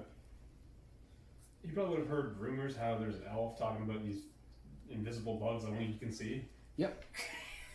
He's going to go talk to Earilon about the invisible bugs that only he can see. Have that conversation. Earilon would be meditating at the moment. Always meditating. Oh, clearly. Seems- Yeah. Better cook. Oh, clearly. Yeah, so he's currently meditating at the moment, just on the first floor of the manse in one of the corners, just out of everybody's way. So, Longhair. Rumor has it that you can see some fancy invisible bugs that no one else can see. Not invisible. I think there was just so many happenstances that I was the only one who's seen them. Where? Earilon gets to his feet and he just gestures for Tanith to follow him along, and he goes up behind the manse, through the manse in the kitchen. Not through the kitchen. It's through the living room. You can go through the kitchen because there's 2 doors entrance to the kitchen. That's but frowned upon, though. yes, yeah, exactly. That's true. So he'll go through that side door where all the bodies were. Yep. And he'll That's where you've seen that group of Dragonborn cleaning up, and they didn't really want to talk to you. Yeah. That's something else to look into later. Earilon, as they're going through that little kind of linen room where all those bodies were, he just kind of gestures off to his right and he says, there was a bunch of bodies in here. Of course, you're probably, I don't know if you were aware of that. Mm-hmm. And they were desiccated and fed upon. He gestures to like the worn down door. And I don't know if that would have been repaired. Door's been replaced. Yeah. The door was worn down before you came through, I believe. And he opens the door, goes out into the backyard kind of area. Yep. And taking all the scraps and everything have been since cleaned and everything like that in the backyard. They don't seem to be there anymore. Yeah, so we had taken them out to move them out of the house to make it more comfortable for everybody since nobody likes sleeping next to corpses, and put 2 guards on duty, and they were supposed to trade shifts, but one of them's dead. One of them's dead. The other is alive, and he points to the tunnel going back. There were, how many were there? Like a dozen or more? Bodies? No, bugs. That I saw. think I think there was something like that, and they all kind of scurried off. Yeah. There were about a dozen that way. Now, I forget. Do you have dark vision? Like you do? Okay. Yeah. So Even Earilon. better, I have 10 foot of blindside as well. Nice. Yeah, Earilon will move up into the cave and just see what he sees for 60 feet. Okay, that was the cave that went down and under? Yeah, the one with the bugs. Yep, you see that, and it seems caved in. Is that the one where he lost his mind? Yeah, but it seems caved in more now. You can't get access to it now. It seems to have been caved in again. So it's like blocked off. Yep. Well, suppose it's blocked off now. So Convenient. Yes. it's not necessarily too much of a problem now, unless they somehow manage to burrow through. Given time, anything is possible. Especially when you're dealing with things that live beneath the earth. Solid stone is not as solid as it may seem. That's for sure. And this was the same tunnel that he went up and put that little smoke contraption up. Yep, you see that set up still there. The cloth is all torn and ripped and hanging from the wall. Alright, gotcha. And is that hole that was covering there? That hole is still there. He gestures to that hole. I tried covering that up because I thought smoking them out might be a good idea, but no, they tore through that with no problem. Is it a straight shot hole or? For a little bit, and then it curves out of the way. Maybe straight for about 20 feet, and then it kind of curves out of sight. So that's all I'd see if I looked into it. It's just go straight and it curves. That's all you would see. Yeah, it's about 2 feet wide, maybe about 1.5 feet high. I ain't fitting through there. Earilon will, he'll look down the little corridor and he'll look at Tanith and he says, look, I think the best way to deal with this is to either seal this off or just for the short term, seal it off so that they can't come through and then come back with a larger group and get excavate that little part right there. He gestures to the caved in section because that's where we fell. We fell down after it caved in, and we managed to get out before anything bad happened. But I was the only one who saw them. There were at least a dozen of these. What do you say about like 2 feet long, like big, or like were they human sized? The small ones that you've seen, maybe about half the size of a human. Ooh. He holds out like a 3 foot wide gate, and the small ones were about this big, and I don't know if I saw any big ones. Yep. I don't know if there's anything bigger though. I'm gonna drop a divine sense. Yeah. How far does that go out? I can 60 feet, I think. Yeah. Nothing. Nothing out of the ordinary from what you can't sense for your normal party right now. Alright, just no celestials, fiends, or undead within 60 feet then? No. Okay. You'll see just like, he kind of just perks his head a certain way, and he'll kind of glow for about a hot second. Like, nothing in the area out of the ordinary, but can't say there wasn't, or you can't say there will be again. This is definitely not a two-person job, that's for sure. Nope. If there's something back there, we either need to seal this thing off permanently or get it dealt with. Because you can't have any civilians dying from whatever the hell that might be. Exactly. Earilon's like, yes, someone's taking me seriously. Logically, it could only be me because of the shit I've seen that lives underground. It's not something that Tanith hasn't seen that exact thing before, but he's probably seen something similar. Yeah, like you've Dhermit asked you before, and his recollection of what came from Earilon, same thing. You know many things that may be like that, but you definitely know something like that comes from the dark. Yeah. This is a bigger issue than we have time to deal with today. Yeah, no. I don't know, do you think there's some way to temporarily barricade this so that they can't get through? Like, he looks around, is there any, like, loose rocks? There's a fair amount of loose rock around. There was that kind of looks like a cave-in that filled in that other hole. Yeah. But there's some rubble and stuff from there, yeah. I probably couldn't lift it, but, Not So alone. you guys do find some rubble, and you block the hole off. That small one. I'll use my maul and literally just pound those things home. Okay, just like you're filling up a tire full of sand. All right. would the mending cantrips be able to fuse those rocks together into one solid wall? Now that would be more like a transmute rock kind of thing. Okay. Yeah. Stone shape or something like that. If the rocks were physically broken, Oh, yeah, okay. then yeah. yes, but If you can Puzz 3D that shit from the original piece of the wall, No, this then one. yes. This one. This one. Do you have more of those tarps that look like rock walls? That's right. They're all in front of the manse right now. Yeah, this- The bugs will be smart enough to know. Yes, for sure. Actually, knowing those boxes were there, Tanith should go grab some things that look like stakes to basically just lock the rocks into place. Sure. Yep. Roll athletics. 18. All right. You're able to bang iron spikes into the panels and block up as much as the little hole you can with the wood as well. Alright, that should help it a little while at least, but So, a few days pass. Ravim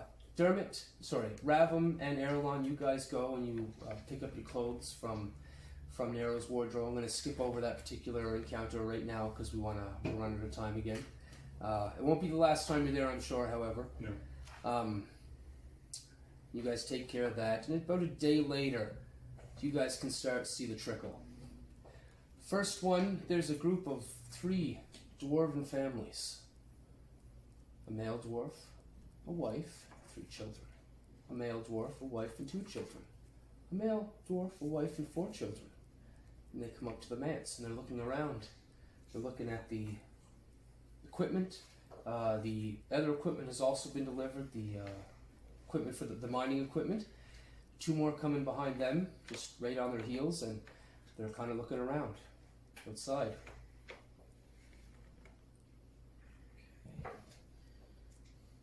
So is this like the first tricklings of like the First way. You're not sure. You're still inside the manse. Okay, well, Earilon would have probably gotten up at some point to go do something, and he probably would have seen them coming out of the corner of his eye through a window or something. So he'll go out and he'll just kind of look them over, and he'll just say in Dwarven, just to make sure that there's no issues. He'll just say, "Hello, is there?" Looking at the families, he expected like all workers. You did. Yeah. Can I help you folks? The one male dwarf at the start raises his hand. He says, "Hi, I'm Crojan. We're here from Breckhide Services to do some mining." Oh, okay. Ravim. You hear the peal of the call for you from inside the manse. I'll put on my new clothes. Mr. Manager. Dhermit is not there. He left early this morning. Of course. Yeah. That's what I was going to say. What? He knew these guys were showing up. He didn't want to be here. That's your He problem. put on his fancy clothes too, you know, Yeah. before he left. He also had an umbrella with him, if that's anything that matters to you. Huge. Wait, Not wait, your wait. umbrella. Not your umbrella. Dhermit, But that would be funny if he stole your umbrella. I'm fighting for it. Probably lose, but I'm still fighting for it. I'll grab some parchments and You do notice, as if do you check the drawer? yeah. Okay, in the drawer there is a smaller ledger that's empty. It has parchment and a little kind of inkwell set inside in the ledger itself. When you close it, it seals the inkwell up at the same time. Fancy. Well, I'll take that and go down and start taking down names and Okay, you take down names, and more names, and more names. And there seems to be a crowd building kind of bottlenecking the front of the manse here. Seems to be about 20 to 30 different dwarven families now.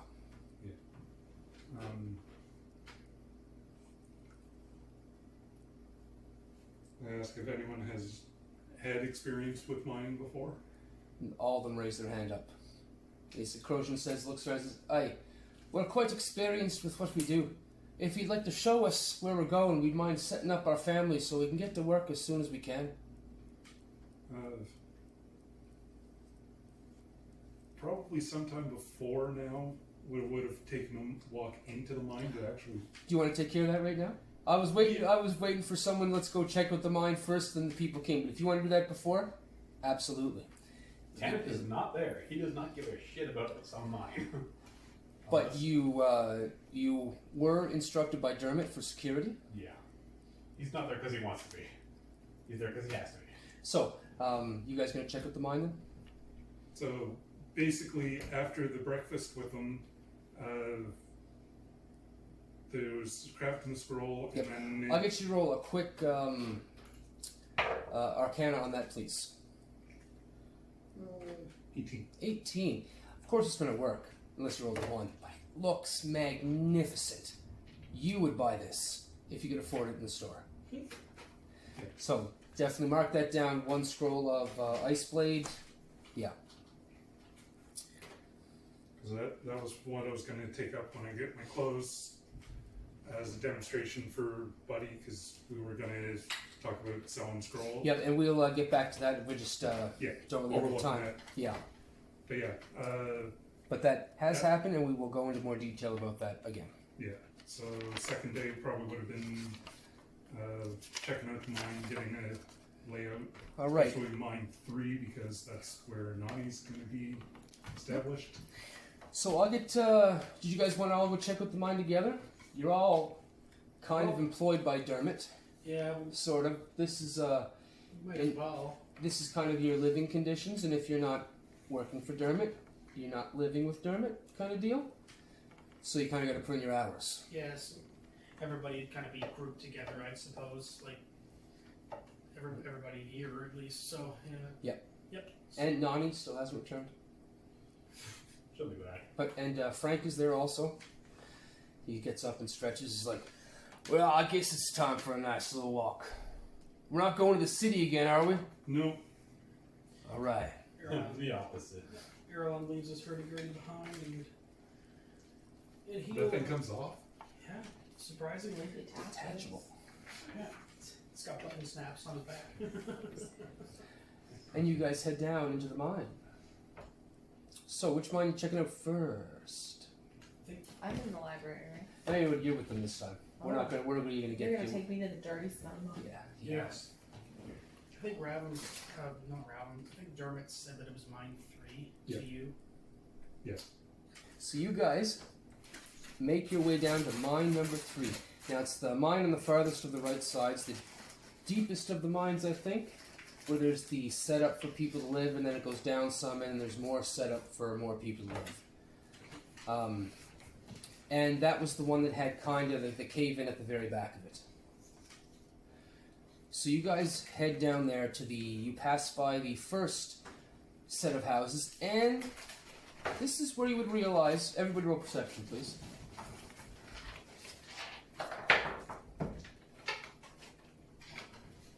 14, 11. 9, 11, 24. 24. 24, you notice that these living conditions worked into the wall aren't made for single people. This is a family dwelling, and there's a series of them. A whole bunch of them all up built inside the wall. They go up 3 or 4 stories, and there's ways to walk down and get down them. And then you go to the next one. Down furthermore inside the mine, it's the same setup. This looks like it's made for large groups of families. This seems to be some sort of like it's residential housing rather than just a bunker house or a bunkhouse. It's more, huh? So they never leave the mine. Ah, And then they live here. makes sense. Less cost for transportation. Explains the wage. And as you're investigating these buildings, Earilon,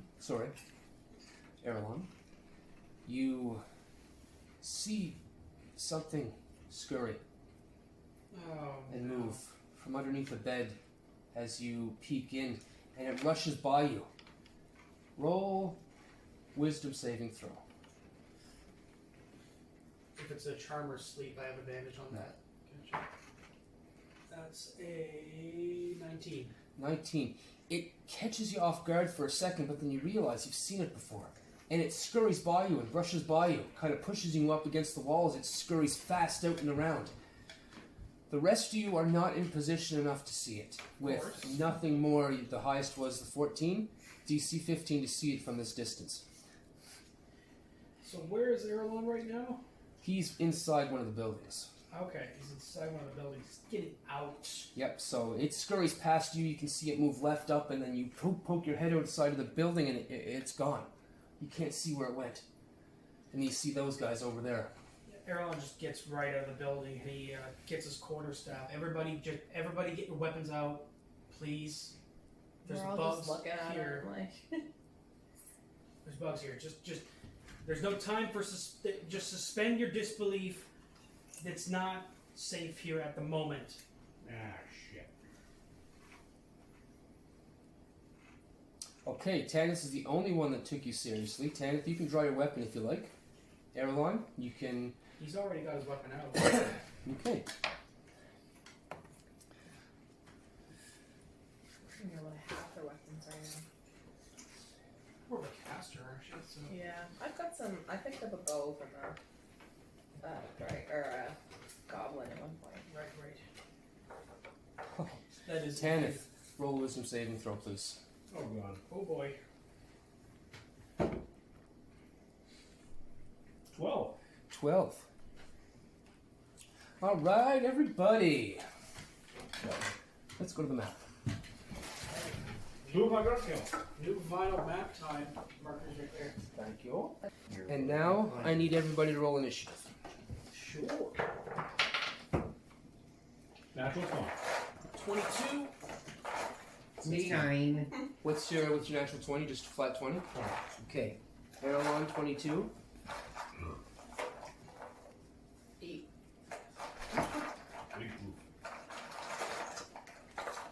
16. Nice. 16. I feel like I need my book, so I just put my spells. And Cereza. 9. Yep, perfect. Everybody fell right in place. Excellent. Okay, and there is a surprise round. Earilon and Tanith are in the surprise round. Okay. However, Earilon is first in the surprise round. What do you do? Can I see anything? You can see just what you've seen before. So I can't do anything because I don't see anything. So, You could write it in action or. which I assume what drawing your weapons to kind of do. Yeah. It just so happens that you're going very first very, very first in the surprise round, it's affecting your ability to maneuver. Yeah, he's gonna hold his action with his quarterstaff out. Okay. And, I'm not familiar with how holding actions works. I'm fluid with my game. You explain to me what it is. If you're waiting for this, you're waiting for a certain action. Other things I'm a little more generous with. Like if you see someone come in that door, I'm going to run up on that thing and shoot him with my arrow. Usually it's just one action or one move, but if you explain what you're going to do for a trigger, that's good enough for me. Yeah, he's basically readying himself for if he sees a target, he's going to, if it comes within his space, he's going to attack it, basically. Okay. So, what is going to happen then? You are ready in action. Tanith.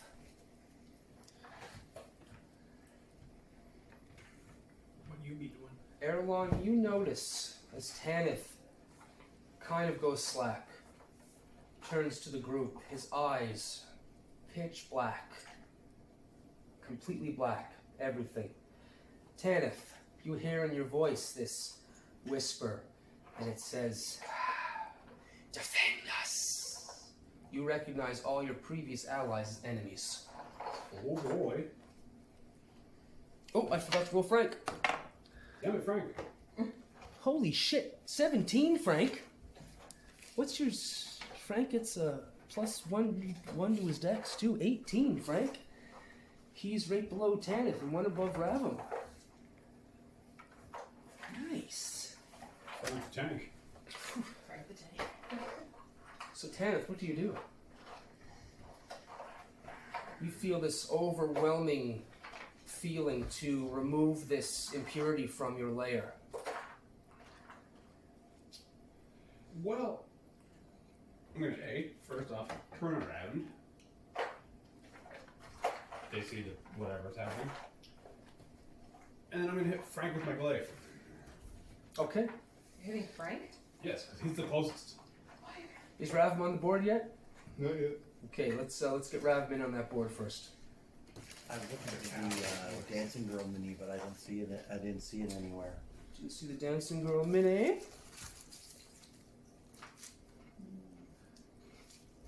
Possible it jumbled itself in here.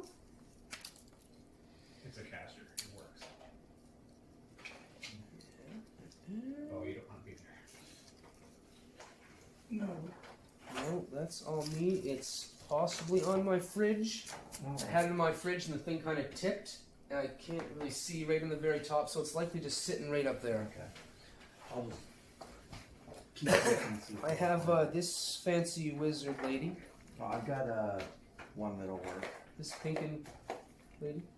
That is pretty cool looking, but that is a little too flamboyant even for her. Really, I pictured her exactly like that, like fully dressed in pink and This No, this she's, dress actually has white and flowers red. on it. white and red makes pink. Come on, Yeah. It's just slightly less red. slightly less. They're separated. So, Bookmarks. This one. you hit Frank. Roll your attack. 12. Oh, that is Frank's only a human. complete miss. As you can just kind of see him just glide out of the way. Not a very Frank move. Alright? What's up with I'm not Frank? exactly being subtle with my movements. And either, then- so. Oh, that's right. Yeah, I guess you wouldn't know. I suppose. That's right. You wouldn't attack Frank. You would look at Frank as an ally. I'm sorry, I forgot to tell that Frank is also under the same effect as you. Oh, So you wouldn't attack Frank. But I'll get you to maneuver that turn to somebody else instead. My apologies, I have to go back on that because it's a... Yeah.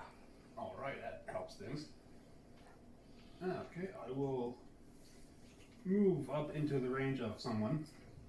Whoever that is directly in front of me there.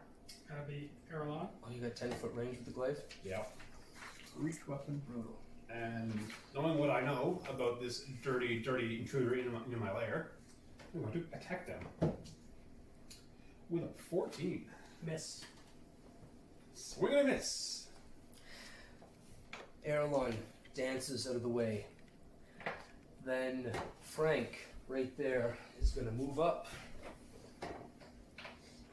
Right there. Uh-oh. Ain't it, Dean?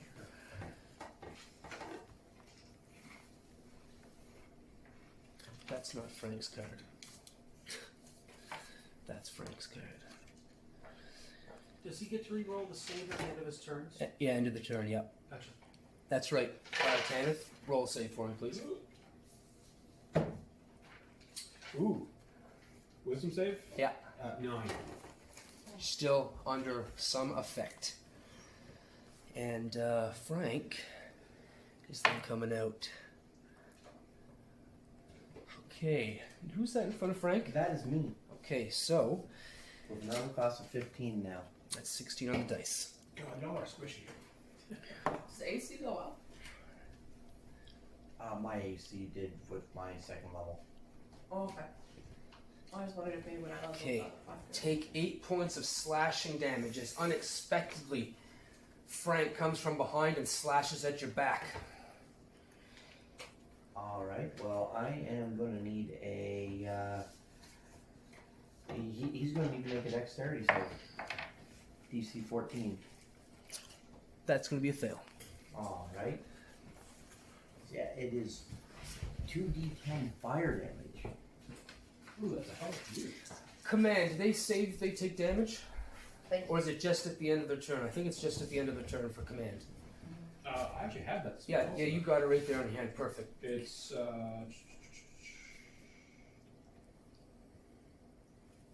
some typical one. I wouldn't be surprised if it was damage too, because a lot of those charms are. You speak a one-word command to a creature you can see within range. The target must succeed on a wisdom saving throw or follow the command on his next turn. The spell has no effect if the target is undead. Blah blah blah. Whatever. Or the spells, whatever. Okay. Oh, that is a whole 15 points of fire damage. Okay, well, you see this fire lick up the side of Frank. You can see his skin and his hair burn from his face as he takes the flame, but he just stands there, slack-faced. What kind of spell is command? Enchantment. It's an enchantment. Okay, his offhand misses you as he tries to elbow you in the face. Then he action surges. Oh. 16 AC, you said? 15. 15, okay. Just in there. As he spins around and slices again with the longsword, take 11 points of slashing damage. I'm down.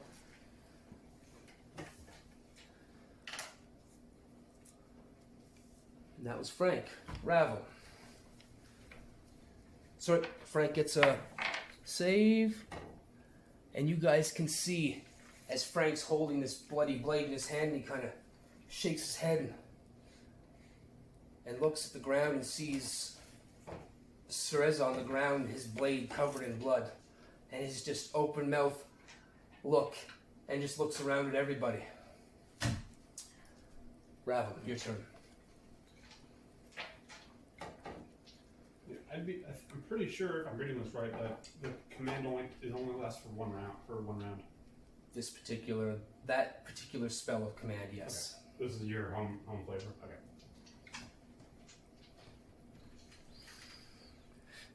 Excuse me. It's more of it seems like more of a creature ability than the actual command spell itself. Kind of like dominate person or dominate monster.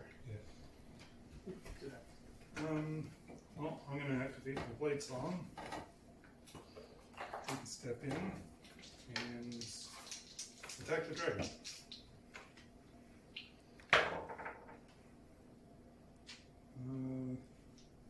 That is probably a miss with a 9. Ooh. I don't even have to move. Yeah, just again this, but it's more of a grace that you have. You actually dodge it. There's more of just this grace to his body. His whole body moves. He doesn't. You've seen him move before in battle at times. He doesn't move like that. There's something. Like an elf. Good thing he can't hear you. Please don't hear me. Cereza, I need a death saving throw. Yep. success. All right, that's one success. Very nice. Geillis. I'm gonna swoop in and use Cure Wounds. All right. So it's 2d8 plus 3. Cure wounds is touch. What the other ones? Yeah, it's Healing word is the one Yeah. where it's range. eight.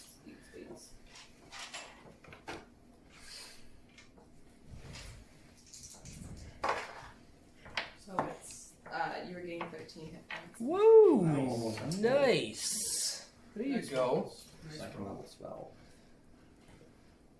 Second level spell. It better be that good. Okay, and now you guys can hear from all around you. How long did we get your turn? It You was were very top. first. Very That's right. first. So you were holding your action for this right here. You guys can hear skittering and scratching, and out of the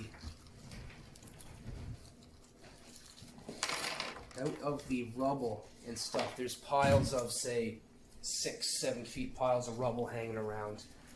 You see one of these come out. You made fun. 3 of them, or is it like a bunch? Oh, there's the other guy. I thought I had another one. He's coming Miss Soraya is attacking from back up on her feet. She has to spend I a have to 15 feet of move to stand up. Half a Okay. move action. So I'm And- currently prone. You're But holding your I'm action. dead now. That I'm one no longer behind me. dying. Thank you. It's that one behind me. I hear it. I turn around, and he is. That inspiration die that I had from last game, I'm going to use to give myself advantage on this attack, just because I feel like I need it. Yep, no, 10, so that's 16 to hit. What that little bug behind me? I believe that's a hit. Yes. Yes, it is. Cool. Double 10s, my gosh. Double 10s on the dice. for damage? Oh no, that was just for my attack. Okay, roll. okay. Just getting rid of my inspiration there. Alright, so that is, let's see, that is going to be a quarterstaff. I'm using it two-handed. No problem. That's going to be 1d8 plus 4. Minimum damage, hooray. He'll spend a key point, flurry of blows, and he'll make an unarmed strike. He'll kick with a 19 to hit. Oh yeah. Yep. And that is another 1d4. So that's 5 damage for the first attack, which is slashing. I don't know where the hell there it is. And that is going to be 6 more bludgeoning damage, so a total of 11 Okay. points. As you stomp your foot down into it, it breaks right into the carapace of this creature. Green and orange liquids splash all over your leg and on the body. You can hear it scream out in terror. And I do get 2 attacks, so I'm going to. It's not your full turn. Not my full turn? What? That was just your held Full action. action? Yep. Oh. Yep. Okay. Interesting. That's how it works. Weird. Now they get to go. Now, then you get to moving in. Oh, okay. Yeah, Gotcha. that's right. Yeah, okay. Got it. Okay. Yeah. So we got 4 of those coming in. That's definitely one on her. Miss on Earilon. Miss on Ravim. And hit on Tanith. So Tanith and Geillis, you guys both get bit No. by this creature, this ant-looking like creature. Frank. Sorry? I believe the creature would be attacking Frank. And Geillis. Yeah, they both You Frank said and Geillis. Tanner. Yeah. Sorry, my apologies, Tanith. My I was gonna apologies. say, had that 11. pretty high to hit me. Ooh. Then you're also considered an ally. So Frank takes 9 points of damage. Is not looking very nice. The creature, the ant-like creature came up and bit on his leg. You can see it split right through his boot, right into the muscle tissue of his leg. Ooh. Geillis, you take 8 points of damage as the same thing, the claws bite into your leg, digging deep into your thigh. Miss.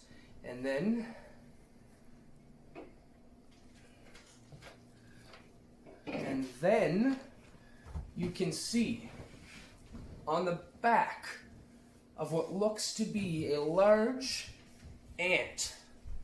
Another man of ant enters the battlefield. I don't have the large ant thing to go underneath him. Oh no. So we're going to give him this little shark that he's going to fly on. He's going to come in on. You can see this ant It's a giant mouse. kind of come down off the wall, crawl down off the wall, and come over here. And then he jumps off and moves in closer. Oh my. Right about there. So all the gray colored ones are the enemy, Not necessarily. apparently. Kind of. So All the cardboard cutouts. I'm Greg at the moment. it's okay. Stab her! Oh, I'm already being murdered. You don't need to murder me harder. Okay. And his does not hit Frank. This ant creature swings out with her spear, misses Frank, and then goes in for a bite and only can catches his pauldron, and his pauldron holds onto the bite. But you can hear the metal twist and scream as it begins to bend. Oh man. These are bullet ants. Earilon, So how's that one behind me looking at the moment? yeah, he's bloodied. Big foot-sized hole right behind his head. You can see the little bits of whatever's inside a bug squirting and moving around. Gotcha. Okay. Let's see. They're nasty. Right. Whenever I make an attack with my monk weapon, I get a bonus action as an unarmed strike without even using key point. So Remember that. he's gonna do that. And so he's gonna make 2 attacks, one with the quarterstaff, one with his foot again at the one that came up behind him. Miss on a 9, I'm pretty sure, unless its AC is 9. That was your total on the hit? Total on Miss. That's a miss. Miss, yeah, and then 18 for the other. 18's definite hit. Yep, so he'll use his versatile long staff. And that's 6 damage. 6 more.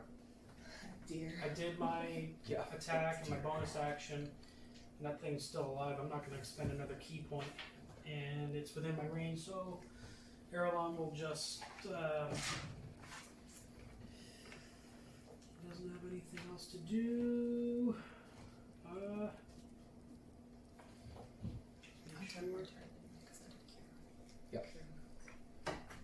Is your morphing as an action? I can use it as a bonus action with Circle of the Moon. Okay, so you can at the end of that, if you wanted to change Can at I the end do of your that? turn, you can change I into the wolf. shift into- Okay. Yep. Cure Can I wounds do and it then for the shift into the last wolf. one? Yep, Yeah, for okay. sure. Yep. So you're officially a wolf right now. Could I take the help action to get Cereza up by chance? Help action you attacked? I attacked, Yeah, you can't take the help action if you attacked. Okay. Yeah. Alright, no worries. I'll No. just pass my turn. I'm not going to have to move more than 15 feet anyways, so.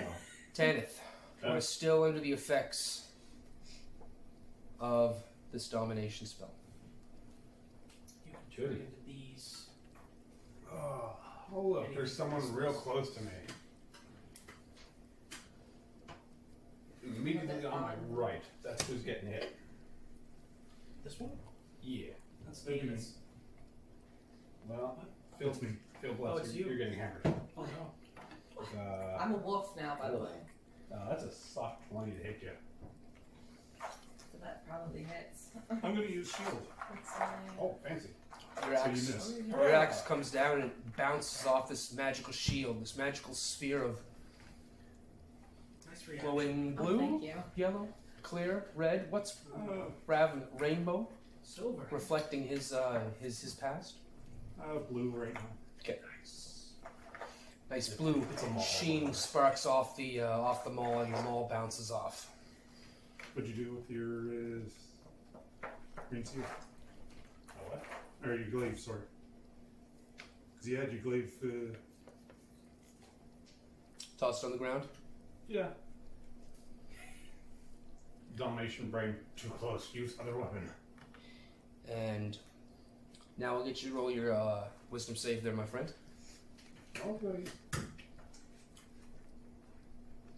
Yeah, that's a 19. Okay. Nice. You come out of whatever stupor you're in. You can see this blood on your. You see that you're now holding your maul. All of a sudden, looking at Ravim. Been here before. Told you. I told everybody. Nobody listens to me. Hey, I believed you. Thank you. I'm still fighting Tanith. I don't know what you're talking about. I should know bugs. Frank turns around and slashes at the bug behind him, just catching the very top of its carapace for very, very minimum damage.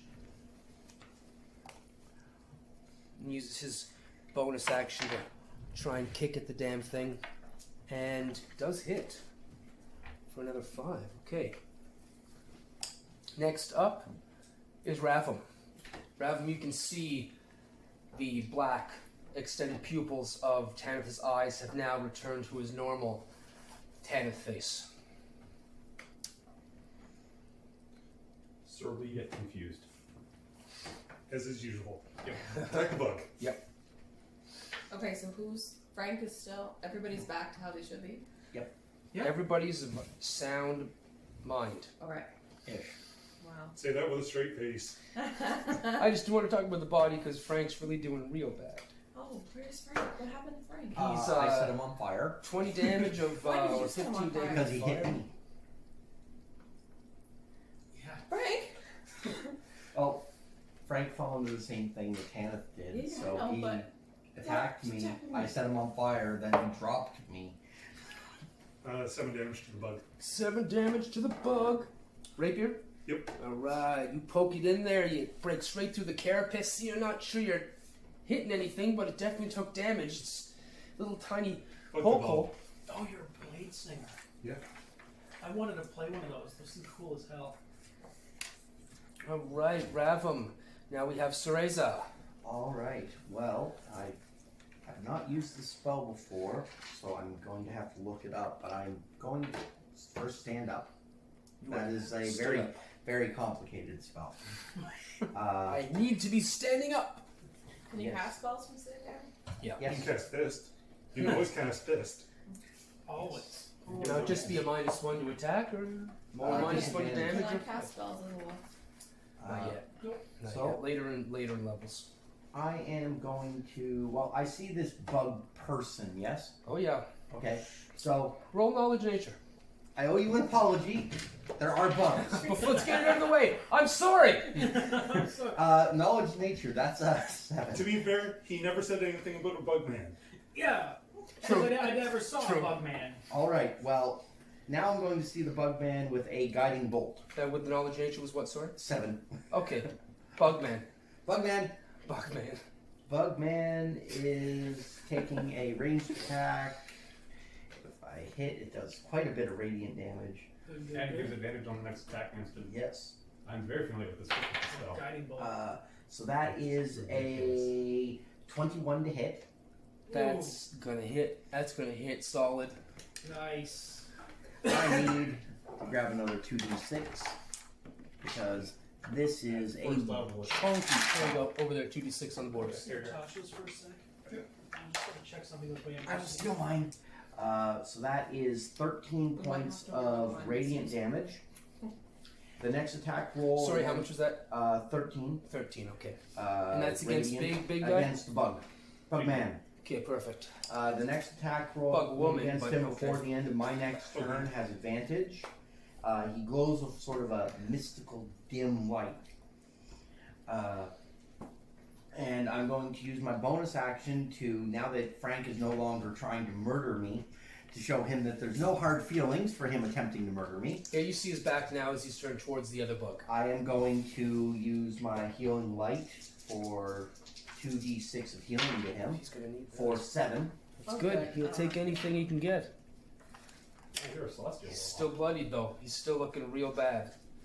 We'll fix him up at I home. can tell this because my character in Zach's campaign is also a celestial. So, warlock. one thing. Hair doesn't return upon cure wounds. Oh no, Yeah. Frank! Roleplay that. Frank's gonna have like half bald head. Because the flames went up, catching his beard if he had one all up the side of his face. Oh. Skin's gonna be nice and. But pristine. It'll grow back though, yeah? Eventually. You got downtime for 4 weeks. You wanna come I'll back? grow in. Tanith technically doesn't even have Other than that, so everybody's back to normal. I'm gonna move in here, so that I've got people Protect on me. all sides He's still a big ass wolf. Yep, there you. That's right. Good move. Good move. because I don't feel like getting gnawed on by bugs. That was And that is my turn. all right. Geillis, you're up. Alright, so I have 50 feet of movement as a wolf. So I'm gonna move right in for the big target. You're gonna move away from those two creatures. If you move away from Are you gonna move away from those two creatures? No. No, I'm not. You're not, because they're gonna get an attack of opportunity on you. Okay. Sort of shush you there. I want to make sure. I have to Tactically, learn. guys, I have to learn. we're level 3 now. Tactically, keep your tactics to your turn, level 3. just because it's gonna You matter. gotta remember, these two are new. I know, relatively but new. I wasn't gonna burn her on it. I want to make her the decision, and then we'll correct her afterwards. Okay. Because she got it the first time. Fuck yeah, we don't have to teach nothing. Sorry, that was rude, though. I didn't mean to shush you so No loud. problem. I apologize for that. It's all good. So it says pack tactics. The wolf has advantage on an attack roll against. Basically each everywhere turn. right now. So I just have advantage on my rolls. As long as you have one ally fighting them, yeah. Okay. Yeah. So, the So- only But the only You have an action I have is a advantage. bite. you'd have a advantage on that one. You wouldn't on this one because you don't have another ally who's threatening. Okay. So then I'll go for the one that's nearest me So you're gonna. on that side of the ally. Yep. So roll with advantage your attack. So that's and it says +5 for attack or +5 to hit. So do I just add that to my roll? Yeah. Yep. Yep. To modify.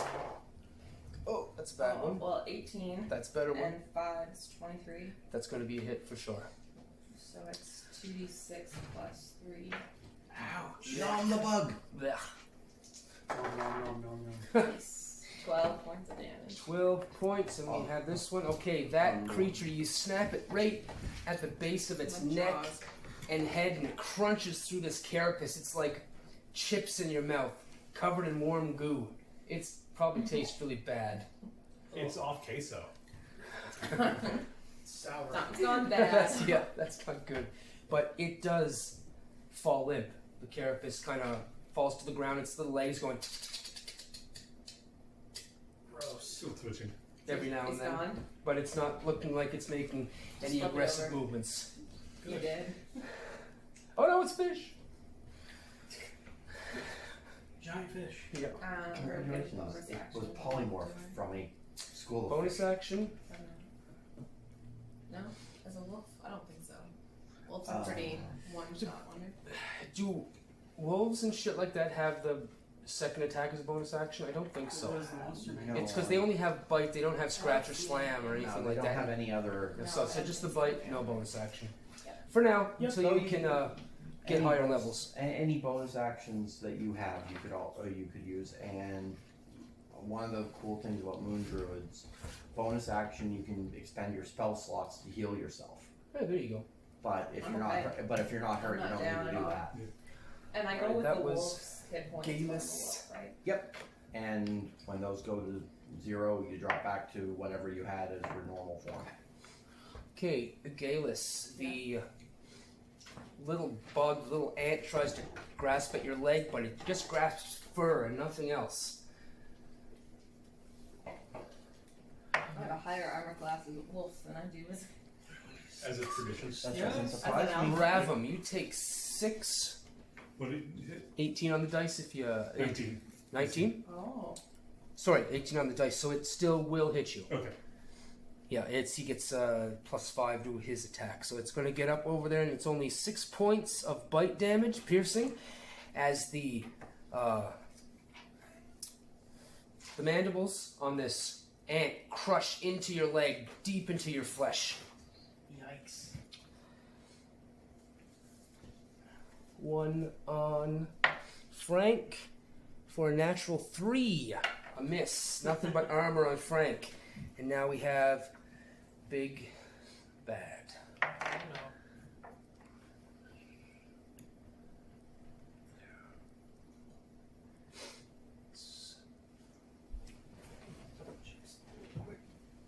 Okay. So Tanith. The spear comes down and just clatters off your back. as you turn around just to try and dodge a little more, you move your neck and you leave an open space for the natural 20 of the bite. Oh, Oh no. that's a tickler. That's 4d8. That's a tickler. Oh no.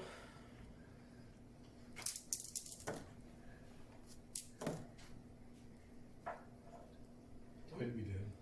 Don't go unconscious. 23 points of damage. As it bites into your neck, you guys can see this dragon blood squirt and spurt all over everybody that's there. Everybody. Vengeful assault. Yep.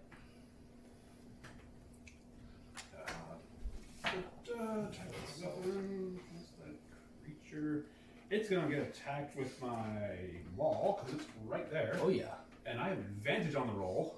Oh yeah. Nice. That's for sure.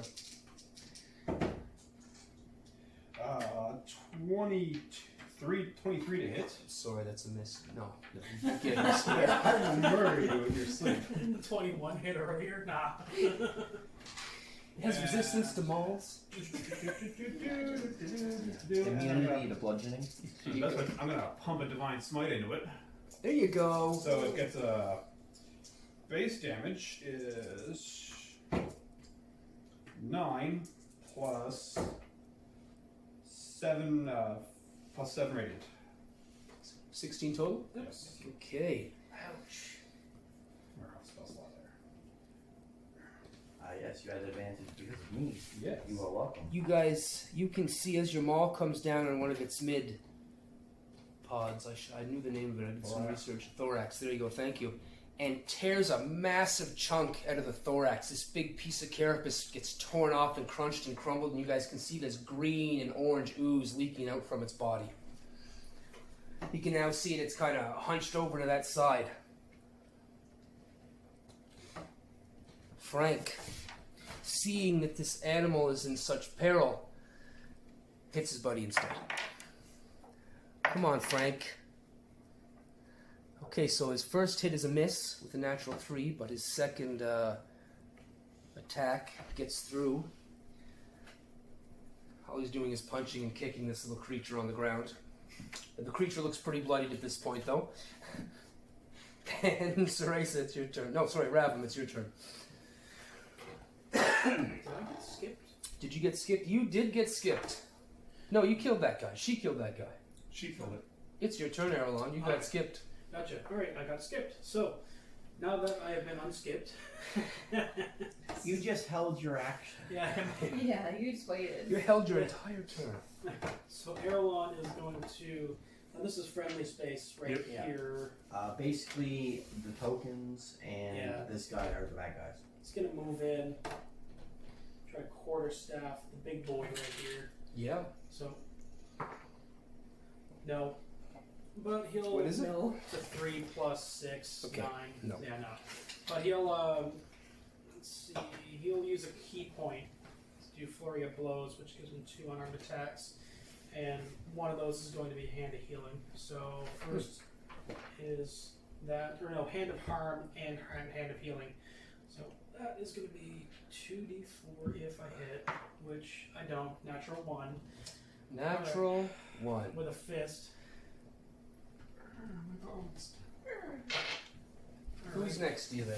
So there's Tanith And Frank. and Frank. And Who's behind you? Cereza's behind. Okay, roll a d6. 2, 1 to 2, 2 to 3 to 4, 5 to 6. 4, Cereza. Why do I get punched? Punch Cereza. So I gotta roll an I'm in the attack. back. I'm okay. Yes. Yep. Yeah. Roll the another. Right? 9 to hit. Total? No. Okay, so So- this one clean and clear in your direction, but you dodge out of the way. And Tanith, you gain 6 health. Oh boy. Thank you. That was a weird slap. Cuddling Backhand back. on Yeah. one of them. Oh. It would have been terrible because I was your hand of harm, so I would have took extra. Yep. I know I missed that. but- Healing. And now Cereza. All right. Well,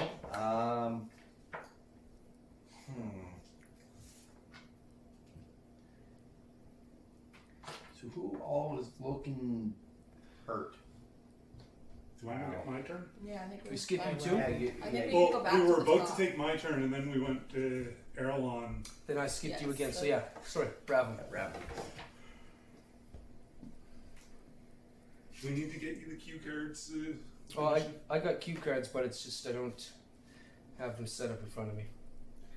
I got the list right here of everybody. We just got mixed up and going down and going back up and going down and going back up again. 16 to hit the bug. 16 is a hit. The big guy, small guy? Small guy. Okay, definitely a hit. For another 7. Nice.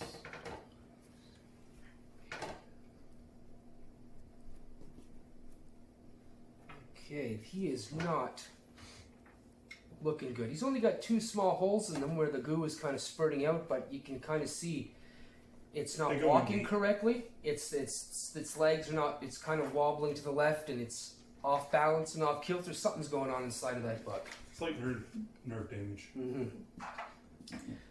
You hit a synapse. Now, Cereza.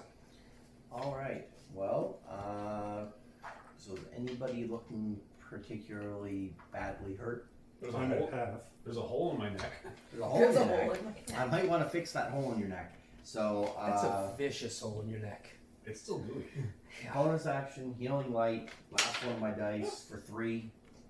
I don't know nothing.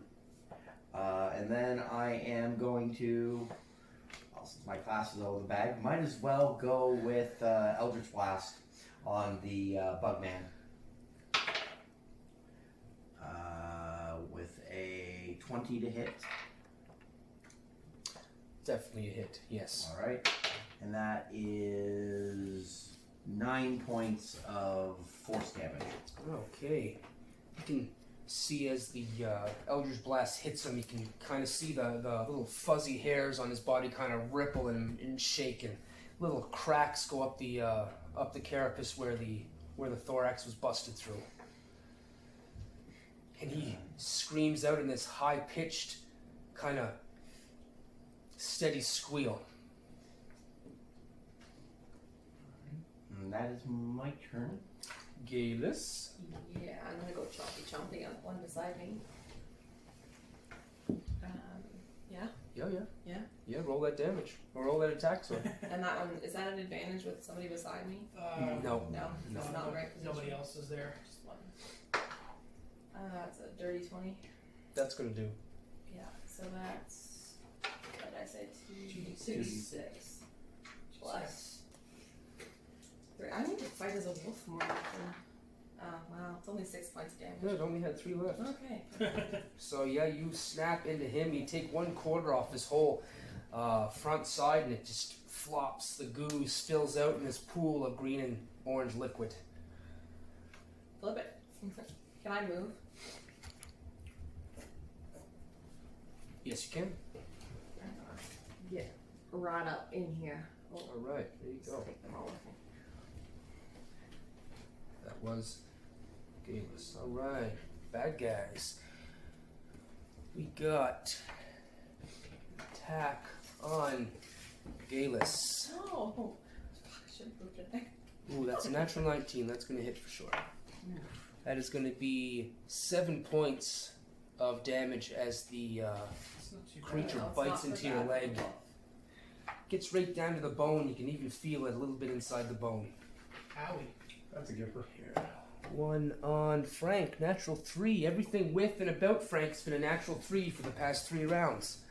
So Use good new for dice. him, I guess. Then we have the big bad spider girl. This is a Drider? No. No.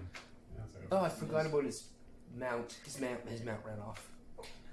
His mounts are really powerful too, but he ran off. That's my mistake. That's our savior, I think. Yeah. So that's right. We got that.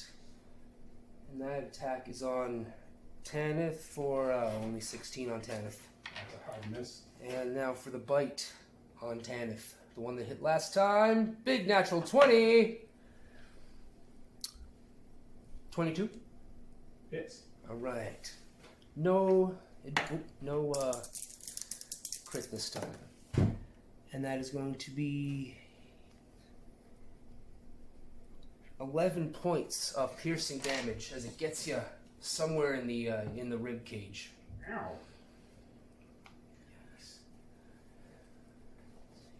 It's good thing it wasn't a crit. I'm out of healing. I still have lots left. I'm good. One of the joys of only having 2 spell slots. Geillis, roll a wisdom saving throw. You get the one shot. If I get them on short rest. I don't know what my... You use your mental stats for the wolf when you okay. switch over. So use your original. Use your stats on here for wisdom save. Yeah, I don't know what my savings are because they're not... Actually, I have it on my phone.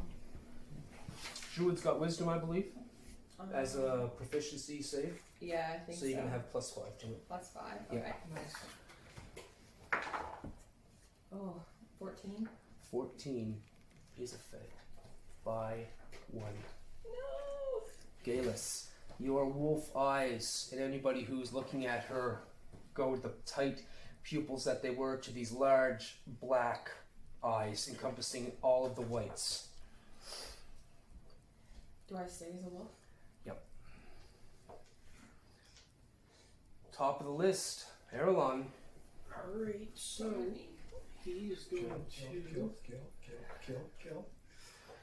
Kill it on fire. He's going to try to hit the big bug again with his quarterstaff.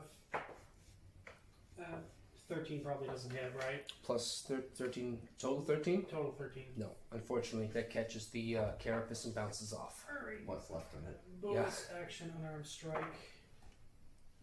16. 16 just gets in. Okay, good. We'll do a measly 7 damage. This Bludgeoning. ain't no measly. Ain't no measly as you punch it right in the middle of its thorax, and you can see the cracks kind of branch out and then it snap, and under the own pressure and the weight of the carapace itself, it splits open. Roll a dexterity saving throw. Oh boy. Natural 1. You are covered in green and orange goo. It's in your face, it's in your eyes, it's in your mouth. You are currently Blind. worse. Incapacitated for reasons that Petrified? trying to defend yourself until you clean yourself off. Okay, is Got any incapacitated. precipitation left? And the creature falls to the ground. You can hear the spear hit the ground, the clatter of the carapace on the ground, and a bronze crown with large, rather large blue gems in it scatter across towards the houses. Everybody roll perception. 19. No. 11. 17. 8. Okay, 19, 17, and 11. You guys can hear this scream, this whine, a scream of pain from somewhere off, further down. Oh lord. That's not good. Earilon. Well, there's. Oh, well, he's just gonna clean himself off. Best as he can. Yep, and that's an action. You wipe your face, your ears out, you clean it out, He and just killed it, so his turn's over. that's right, my mistake. Yep. So you're coming up. Yeah, my apologies. I'll Tanith. do it. Yeah. Feeling like an absolute sack of shit. I'm gonna slap my hand on my chest and pump my entire lay on hands bullet back into my fucking face. All right. Hopefully that hole in my neck will go away. Is that like curing yourself? Yeah. It's Paladin magical healing. means. Paladin self-healing. Could use it on other people, but I'm being selfish today. Can druids do that too? Roll a percentile there, Tanith. Uh-oh. You can heal yourself? Oh yeah, for sure. Yep. Unless it says another target. 008. 8%. 8. Okay. I'm saying on this scale, low is bad. High is how good off you do. So, you have a horrible wound on your neck, even though it's been cured. After the fact, you're going to see this terrible scoring and scarring across your scales all the way up near your back. Tasty. And your voice is affected. We should have gone with the pigs. Listen, you. Deal with you later. Oh, that's excellent. I'm gonna, like, move over here a bit of ways. Going for a walk. Yes, because I can. All right. Frank is still working on this guy. Let's see if he rolls another 3 for the attack. It'll be a 4 now because it's the 4th turn. That's a natural 6. That's a miss. You don't. His offhand is a natural 20. So he's just fed up this time. He puts his sword at his side and just lifts up his foot and just stomps right through the creature. His foot goes right through the top, into the ground. You can see the creature scurrying and spinning around his foot as he just kind of watches it and laughs and giggles at this stupid marmot.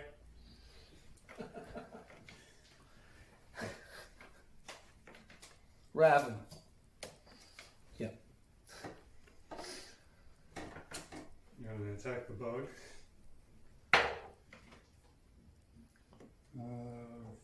That's a miss with a 11. Yep, that kind of hits the carapace and kind of just bends and glides off to the side. Yep. Oh, yeah. Cereza. How are her eyes looking? Roll perception in the midst of the combat. Stunningly beautiful. 16. Yeah, they are all big and black, and she's got this kind of, the wolf's kind of got this lax feeling about her. Possessed, right? Yeah. You're going to have a bad time. Yeah. Any healing would be nice. I have no healing. And our healer's currently Possessed. weird.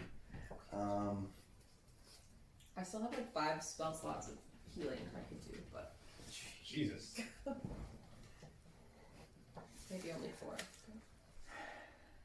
Just hit the bug with Eldritch Blast. And I hit the bug with Eldritch Blast. Yeah, I have 5 slots I could do with healing.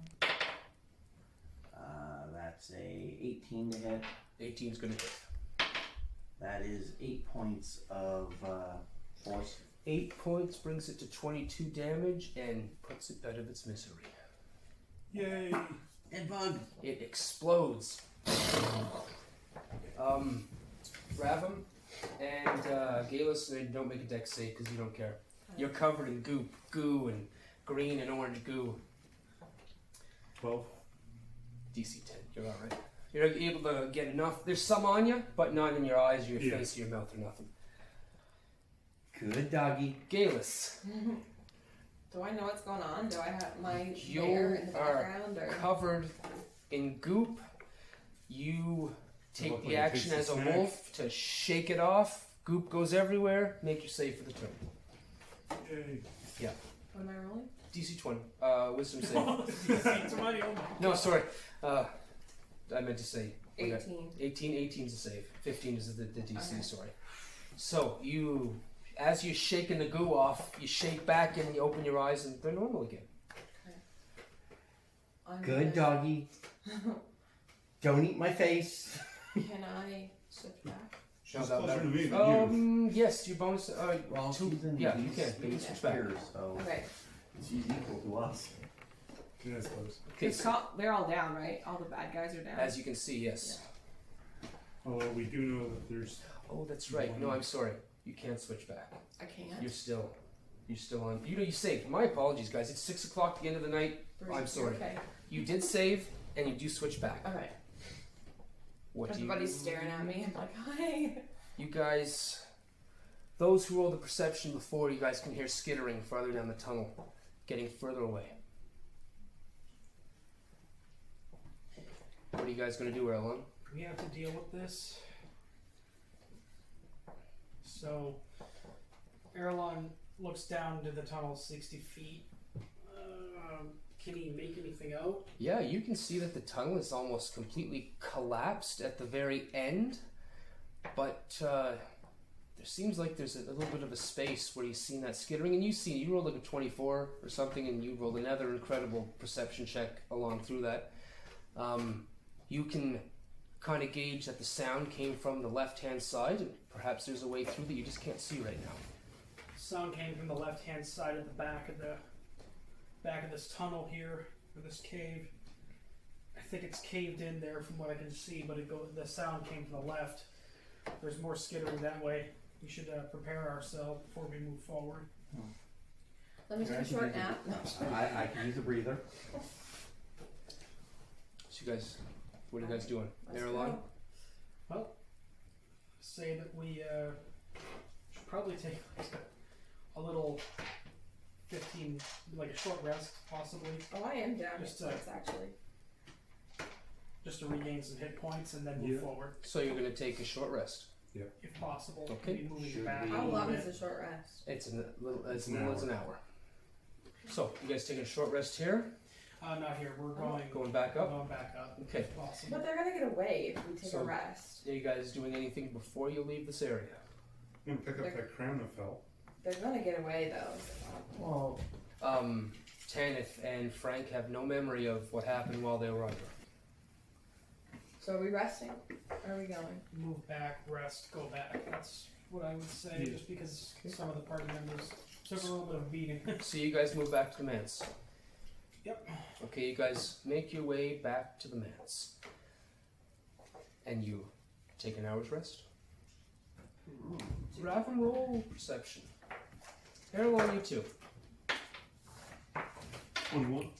19. 19. That's afterwards.